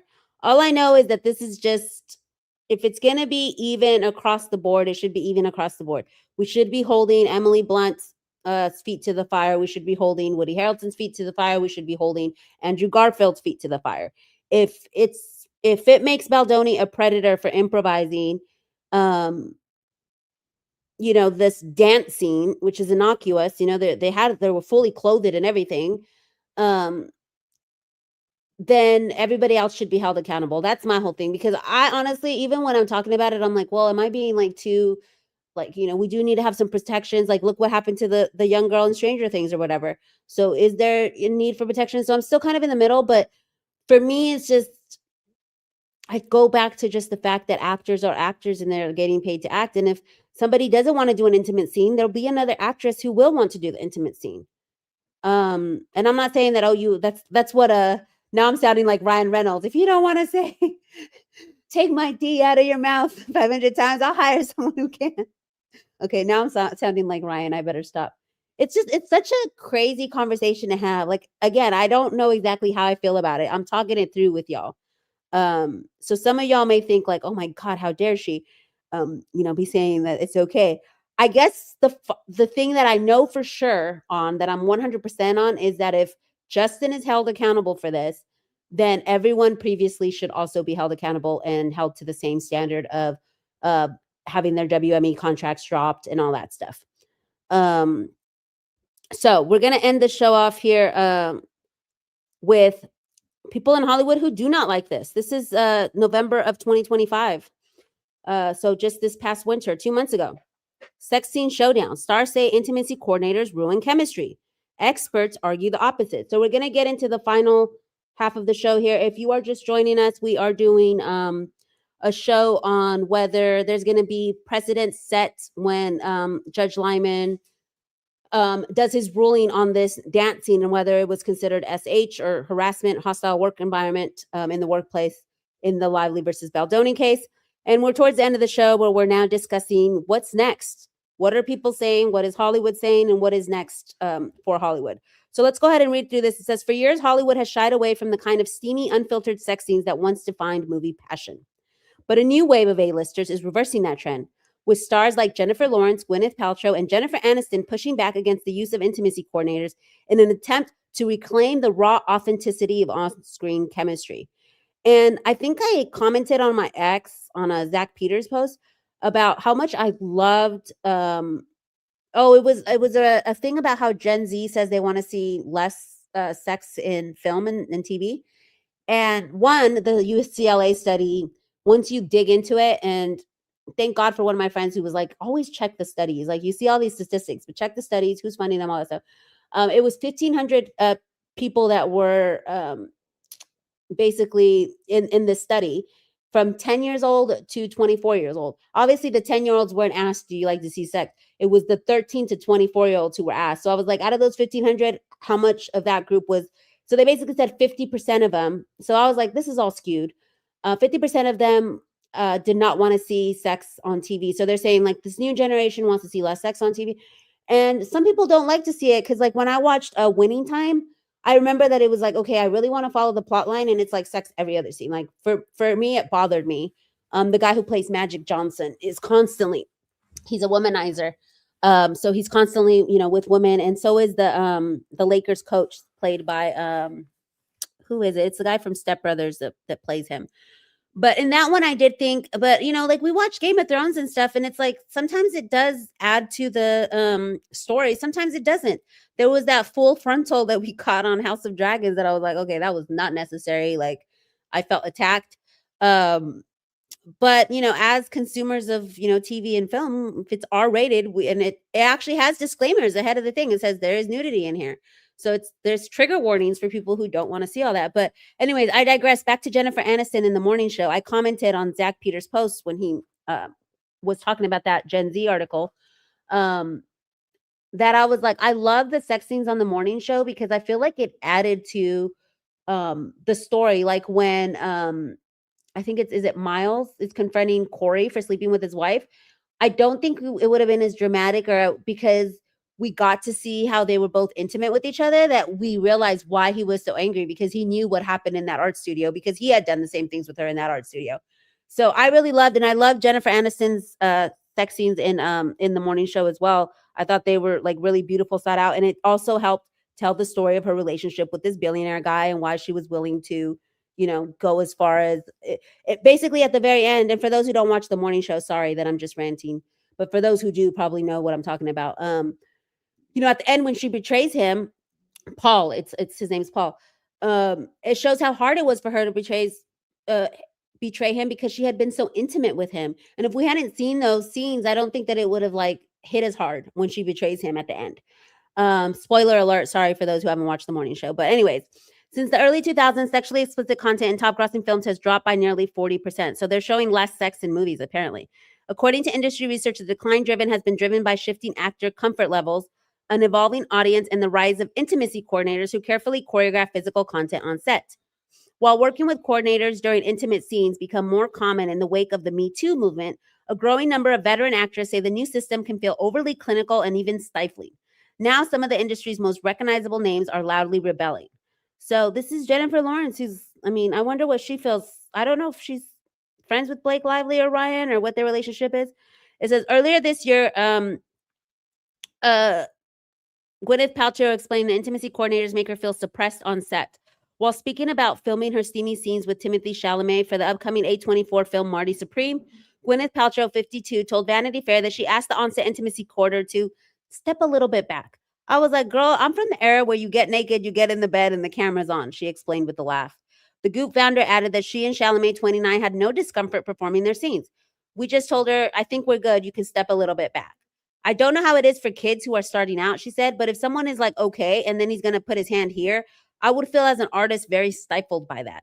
A friend alum, Jennifer Aniston, 56, echoed a similar sentiment while promoting the morning show in which she filmed intimate scenes with John Hamm. Oh, I was thinking of the name of the actor. It's John Hamm. John was such a gentleman always. I mean, every move, every cut. You okay? She recalled to Variety.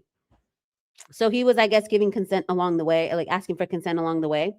When producers offered to bring an intimacy coordinator, Aniston admitted she didn't even know what the term meant, joking that she came from the olden days. They said, where someone asks you if you're okay, and I'm like, please, this is awkward enough. She said, we're seasoned. We can figure this one out. With director Mimi Leder on set, Aniston says she'd never felt uncomfortable and credited her long friendship with Hamm for the sense of safety. So I guess because Liz planted the seed that Justin Baldoni was like creepy, or I don't like Justin Baldoni, or we shouldn't like him, that she automatically had the ick and she didn't want him to touch her or be around her. So it was like, at that point, you shouldn't have even done the movie. And she even tells Liz Plank, like, I didn't want to put you in a position where I didn't take it, or I did take it, and now I'm in too deep. Well, you should have just not taken it. It says, Lawrence said the comfort level between we did not have an intimacy coordinator. Oscar winner Jennifer Lawrence also revealed she skipped an intimacy coordinator while shooting sex scenes with Robert Pattinson for the upcoming psychological drama Die My Love. We did not have an intimacy coordinator, or maybe we did, but we didn't really, she said on the Less Culturist podcast. I felt really safe with Rob. He's not pervy and very in love with his partner, Suki Waterhouse. So maybe because she just thought Justin Baldoni was pervy, and I'm going back to the Blake, sorry, on why she would just not want to do it. That's my theory, is that she automatically already had the ick. So their chemistry was like DOA. Thanks to Liz Plank. We were just talking about our kids and relationships. There was never anything weird. Like, does he think I like him? And that's another thing. They were sitting there talking about like their partners and stuff during that dance scene. So she added pointedly, if there was a little bit of that, I would probably have an intimacy coordinator. A lot of male actors get offended if you don't want to F them, and then the punishment starts. He was not like that. So apparently it's a thing in Hollywood where they're like, why do you want an intimacy coordinator? I don't know. I feel like if you need one or want one, you should have one. But again, it's like acting. This is why we're having this episode and conversation, because it's such a nuanced conversation. The moment I say this is how I feel, I'm like, but in these other scenarios, I could see why it could be harmful, like we saw in the Stranger Things scenario. I did a lot of my sex scenes before that was even a job. I'm quite confident. I'm quite happy in my skin. I've always been able to make sure that I'm heard, she said on the Louis Theroux podcast.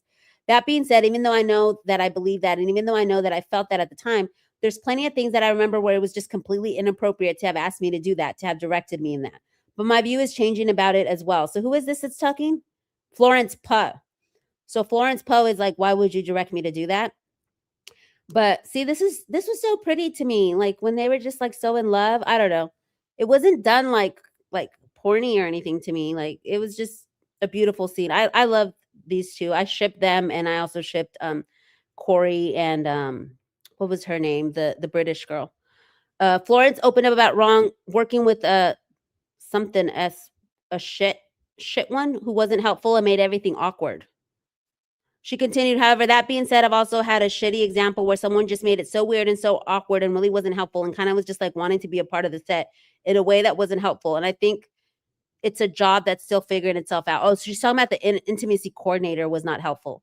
I will say that I've been able to better have meaning through working with great ones in sex scenes, finding the story of what it is. What kind of sex is it? How do you touch each other? How long have you been having sex for? This all matters. And I had never thought of it before as it is so awkward. Everybody just kind of working away to chip away at the scene. And I think when I worked with the fantastic coordinator, I was like, oh, this is what I've been missing, understanding the dance of intimacy as opposed to just shooting the sex scene.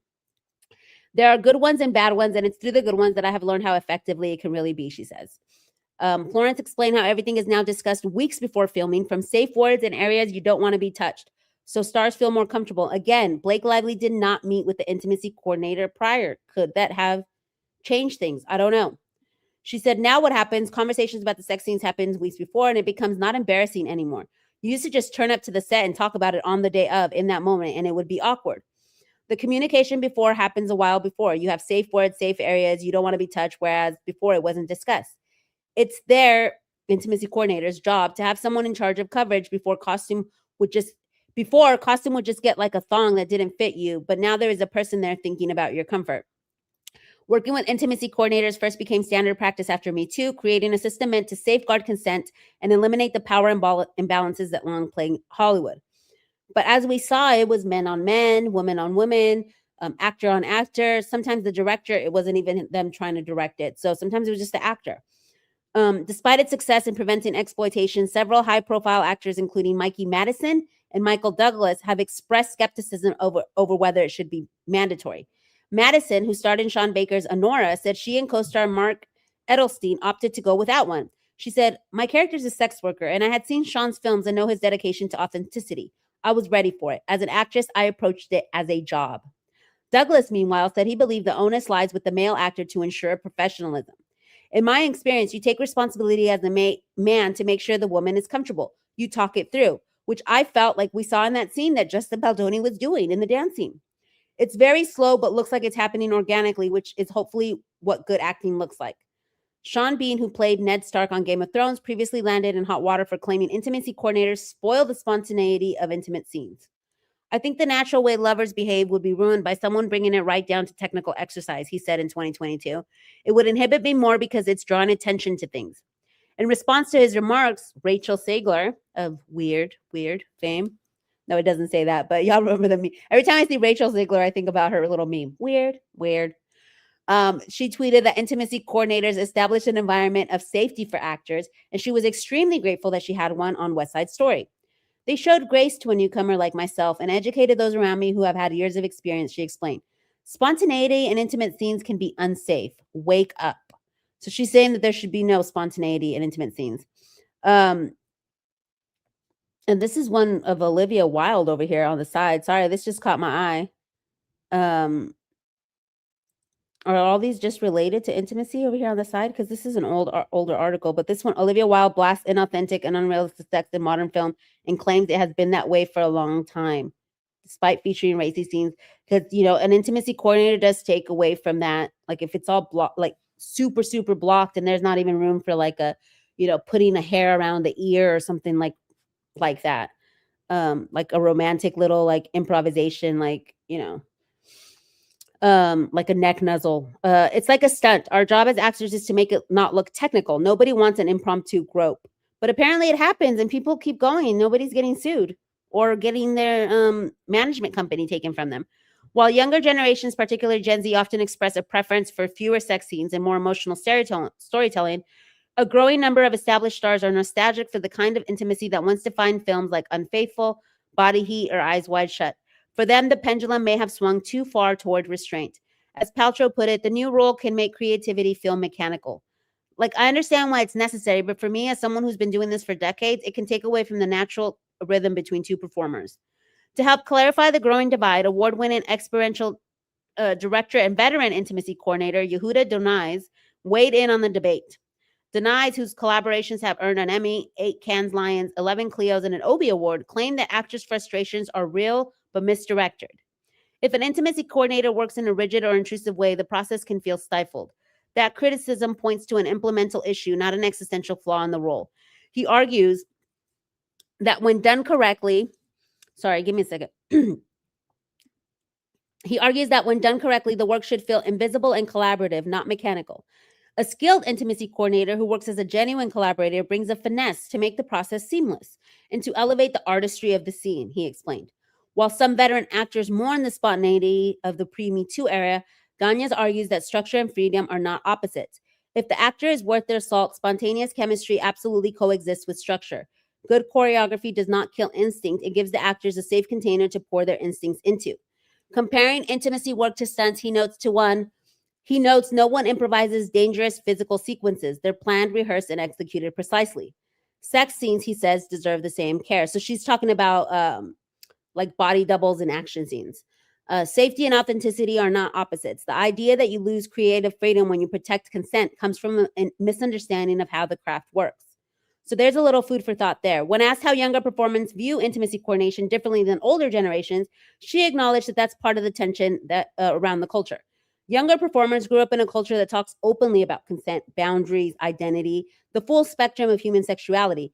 They expect structure, transparency, and support. While older generations often came from the culture of secrecy around intimate scenes where actors were expected to just simply handle it. That creates very different instincts.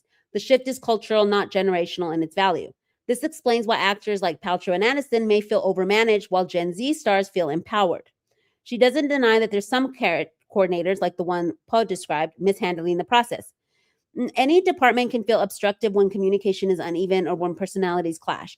Film sets are complex ecosystems, and intimacy work sits at the intersection of acting, direction, physical movement, emotional safety, and production pressure. But when done well, the coordinator's presence supports everyone on set. Everything I do is designed to just remove the confusion, fear, and remove the invisible tension that could interrupt an honest performance. After Me Too, the priority was harm prevention, but Denai says intimacy work has now matured into an artistic discipline. We're no longer only safeguarding consent. We are helping build richer characters, more grounded relationship dynamics, and scenes that reveal something essential about the human condition. The work is shifting from compliance to artistry. So he teaches, this is an organization that teaches movement, choreography, trauma literacy, sexuality, psychology, filmmaking, and the administrative skills need to function as a department head. So this is through SAG-AFTRA accredited training. Intimacy coordinators are trained professionals, not ad hoc HR reps, and our work elevates the artistry of a production. She went on to drive home this point. Despite some backlash from some high-profile stars, it says that worked extensively with expert coordinators strongly defend the role. So Olivia Colman has repeatedly praised them. Michael Coel dedicated her 2020, Michaela Coel even dedicated her 2021 award for I May Destroy You to O'Brien. And I heard that in Canada, they don't have like intimacy coordinators and stuff. So that's why I believe Heated Rivalry, the show, was filmed in Canada, which I think is my next slide here. Let me see how much longer this is, because yeah, it was a little long. Actors were often too afraid to speak up out of fear of being labeled difficult. So this is the conversation we're having, whether like that's what Blake Lively's trying to claim, that she's speaking up, and then he was all huffy. O'Brien went on to detail how the intimacy on set guidelines, which she created, transformed culture and workplace. When intimacy is shaped with sensitivity and cinematic intelligence, it feels natural and alive. The audience feels connection. In other words, not fewer intimacy coordinators, just better ones. So maybe that's a conversation, that there just needs to be better ones. And then also, are we going to have intimacy coordinators for something like a dance scene if you want to improvise some kind of nuzzle in a dance scene? Just like we saw with, the kid with the pocket, where he just decided to improvise that little pocket scene. Do we need an intimacy coordinator just on set 24/7? Is this going to boost the intimacy coordinator industry? Let me see this last one, because I have 2 slides left, but I believe this is the one. I'm not going to read it all. This is the Hollywood Reporter.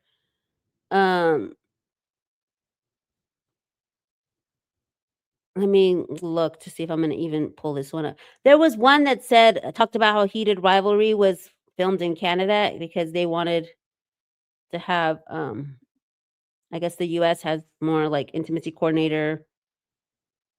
Okay, now it's not even loading because I'm getting the will of death, guys. Hold up.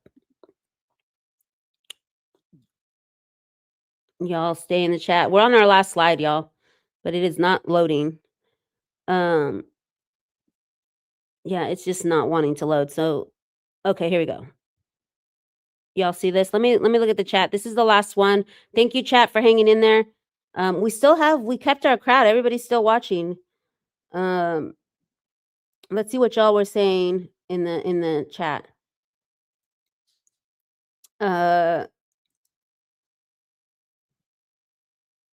Who was? Don't two actors spend time rehearsing?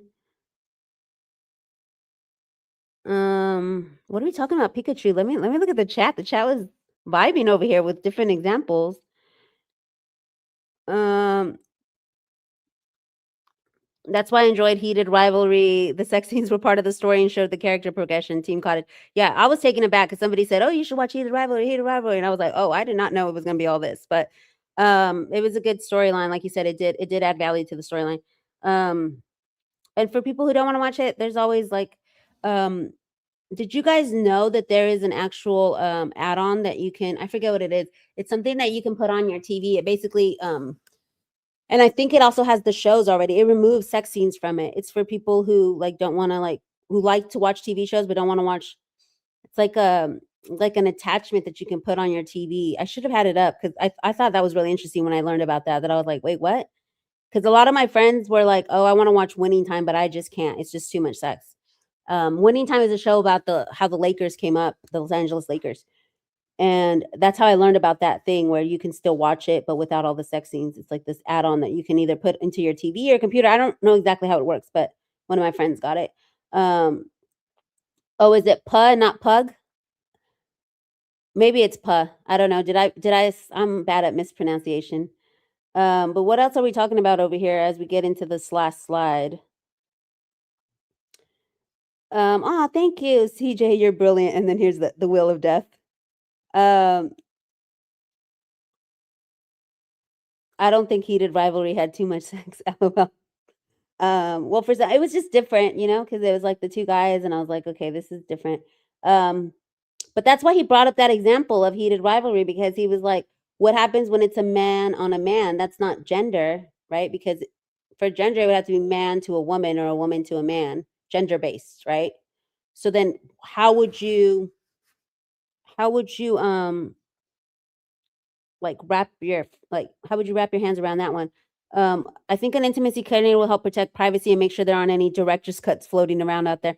That's a good point, Jetpack, that maybe some directors may have these other cuts. Good night, Celeste. I appreciate you hanging out for a little while. I know it ran late. Yes, we did. We went over the Isaac Mizrahi earlier. If you were just coming in, we did go over that. So a lot of people were saying good night. It's getting late. Okay, so let me wrap it up with this last article. What is next? Do intimacy coordinators still have a place in Hollywood? The rise of the intimacy coordinator. So Mikey, I'm not going to read all of it. I'm just going to read little chunks, okay? Mikey Madison famously declined to use one while filming the sex worker movie Anora. Gwyneth Paltrow said she told hers to take a step back when filming Josh Safdie's Marty Supreme. In my day, you just did the love scene and got on with it. Michael Caine, the British actor, recently quipped, "Thank God I'm 90 and I don't play lovers anymore," is all I can say. So it goes into what intimacy coordinators are. Popular legend has it that the origin of intimacy coordinators on film and TV sets began after allegations of sexual misconduct on set by actor James Franco. And he'll never beat the charges. We know that there's all this when he was doing the playwriting stuff and all that. Franco has denied wrongdoing and settled with 2 accusers out of court. So this is all allegedly. The actress Emily Mead, who was working alongside Franco on the HBO series The Deuce, asked the network for a neutral party to supervise the shooting of the show's many sex scenes. I told them that I felt that there should be somebody there to oversee us, specifically designated to help a sex scene, the actress said in 2020. That is someone to enforce performance boundaries. At the time, she didn't know that what she was asking for already existed in the theater world and that it had a name. HBO quickly decided that intimacy coordinators were thereafter to be mandatory on sets that featured any sexual conduct. The studio scrambled to follow suit, and initially many performers seemed thrilled, and stars spoke to the media about how the new personnel improved their work. Thank God for intimacy coordinators, said Olivia Colman. Catherine Hahn called them indispensable. Intimacy coordinators arrived in Hollywood with a bang, and it looked like it was there to stay. Now, as Me Too has kind of receded and a broader backlash against the perceived excesses of social justice movements has taken hold, a number of actors have taken to media to express their displeasure, which we know is the Honora actress. Some depict them as glorified HR representatives, cynically installed by studios who want to avoid liability for sexual misconduct in set, with having to make any of the substantive changes that would actually prevent it from happening. As the cultural wind shifts against diversity, equity, and inclusion efforts, and studios look to cut costs in a difficult media market, the profession that Hollywood once seemed eager to adopt now looks like one that is increasingly willing to dispose of. Caught in the middle of all this are the intimacy coordinators themselves. How do they film? It says they're kind of a diverse lot, and it goes into, I am not there primarily to keep people safe, said one intimacy coordinator. They agree that they're part of the artistic team. The intimate content is something that is glorious and beautiful, be it a challenging intimate scene or a loving intimate scene. They coordinate with varying degrees of emphasis between actors, directors, wardrobe, photography, lawyers, tricks of camera angles, costuming, blocking. So it seems like it's exhausting and everybody's included, but she didn't want to be included in all those conversations. So I feel like that's where that went amok. So it says, they all agree that the rapid adoption of intimacy coordinators across Hollywood in the Me Too era has caused their industry some growing pains. In the early days, demand outstripped supplies. What happened at the very beginning of this movement was that I was often hired on projects, and in that hiring, I was also teaching people who had hired me what I did and how I did it and how I functioned. So here we see some of the garments that are used. I believe this is kind of like the black briefs that Blake was wearing. And some of the tools that they have as intimacy coordinators to block different parts and stuff. So I'm just going to get through this because it is a long show. I'm tired. I haven't eaten dinner, y'all. I'll link this article for those who are like hardcore nerds and want to read it. Let me see if we get to the ending. If intimacy coordinators still seem novel in 2025, it's because the role is genuinely still being formed. The question of what an intimacy coordinator should do and what they can aspire to do is still under debate. In practice, it will be performers, directors, producers, and the coordinators themselves who will create the role together through experimentation. So we don't know what the future is in 2026 for these intimacy coordinators. Let me go all the way back to the thumbnail as we wrap up the show. I appreciate everybody who was here chatting. Yeah, I'm gonna go eat. I wonder how many people are team Baldoni versus Lively. It seems he has more support behind him. Yeah, that's what I had been noticing as of late with Taylor Swift. Go watch Peppermint if you haven't watched my morning show. It's Under the Lives. It's a really good stream, and it talks about the two women who I think like literally tanked Lively's case, which is Sigrid McCauley, because now she's trying to, she was the one who represented Epstein's victims. And I feel like that was a backlash. I've seen all over TikTok women who are survivors who were possibly like, oh, I kind of felt like where Blake was coming from, but now it's like, what, she's trying to be on par with Epstein survivors? Like, no. And so I feel like that killed a lot of Lively support, and also the Taylor Swift stuff. People were like, oh no, like she got one of the biggest, most powerful, stars to help her with this. And a lot of people clocked that it was way before any SH had happened. So thank you so much. Khaleesi gave me my flowers, 2 hands for CJ. So let's just wrap it up. Lick that spoon. Exactly. Just Khaleesi. If you don't know, just don't eat any raw cookie dough. For those of you who don't know, this is because Isabela Ferrer said that her having to lick the spoon from the raw cookie dough in a scene that was in the book of It Ends With Us was considered too disturbing, as they said. But yes, please like and subscribe for another season of Heated Rivalry. I know I should have named this Heated Rivalry in the thumbnail. I should have, to emphasize on the SEO and stuff. Heated Rivalry film credits. Maybe I'll put it in the description to see if it gets me more people to come, because we did talk about Heated Rivalry and what that entailed. So y'all, I hate leaving y'all, but I am gonna go eat. Thank you so much for all of your love and support. I will be back Monday. I don't know if I'm gonna do the Dance Moms episode before Monday, or if I'm gonna do that, if that will be my Monday show. I guess it just depends what comes up. But definitely the next episode is going to be the regular Monday on the unsealings. Once we get the CDs, probably tomorrow. So I might even go on Wednesday morning What I would suggest is if you like my content, go up and subscribe, hit that bell, open it up to where it says all, so you get all notifications even when I post to my community. And you know, just keep an eye on the community, because I'll put like, hey, I'm going live tonight, or I'll be live with Nerd Report, or I'll be live with Colonel. Go check out those 2 lives that I also did with Colonel Kurtz and Nerd Report, some good ones. So if you follow Baldoni versus Lively content and want to support, I appreciate y'all. Thanks for sticking by me. And again, we'll see what happens in this. Will it be a precedent-setting decision? Will we now have, you know, AI actors performing the sex scenes? I feel like that's where it's headed, and a lot of people said that in the chat. So we shall see. Thank y'all. Y'all have a great night.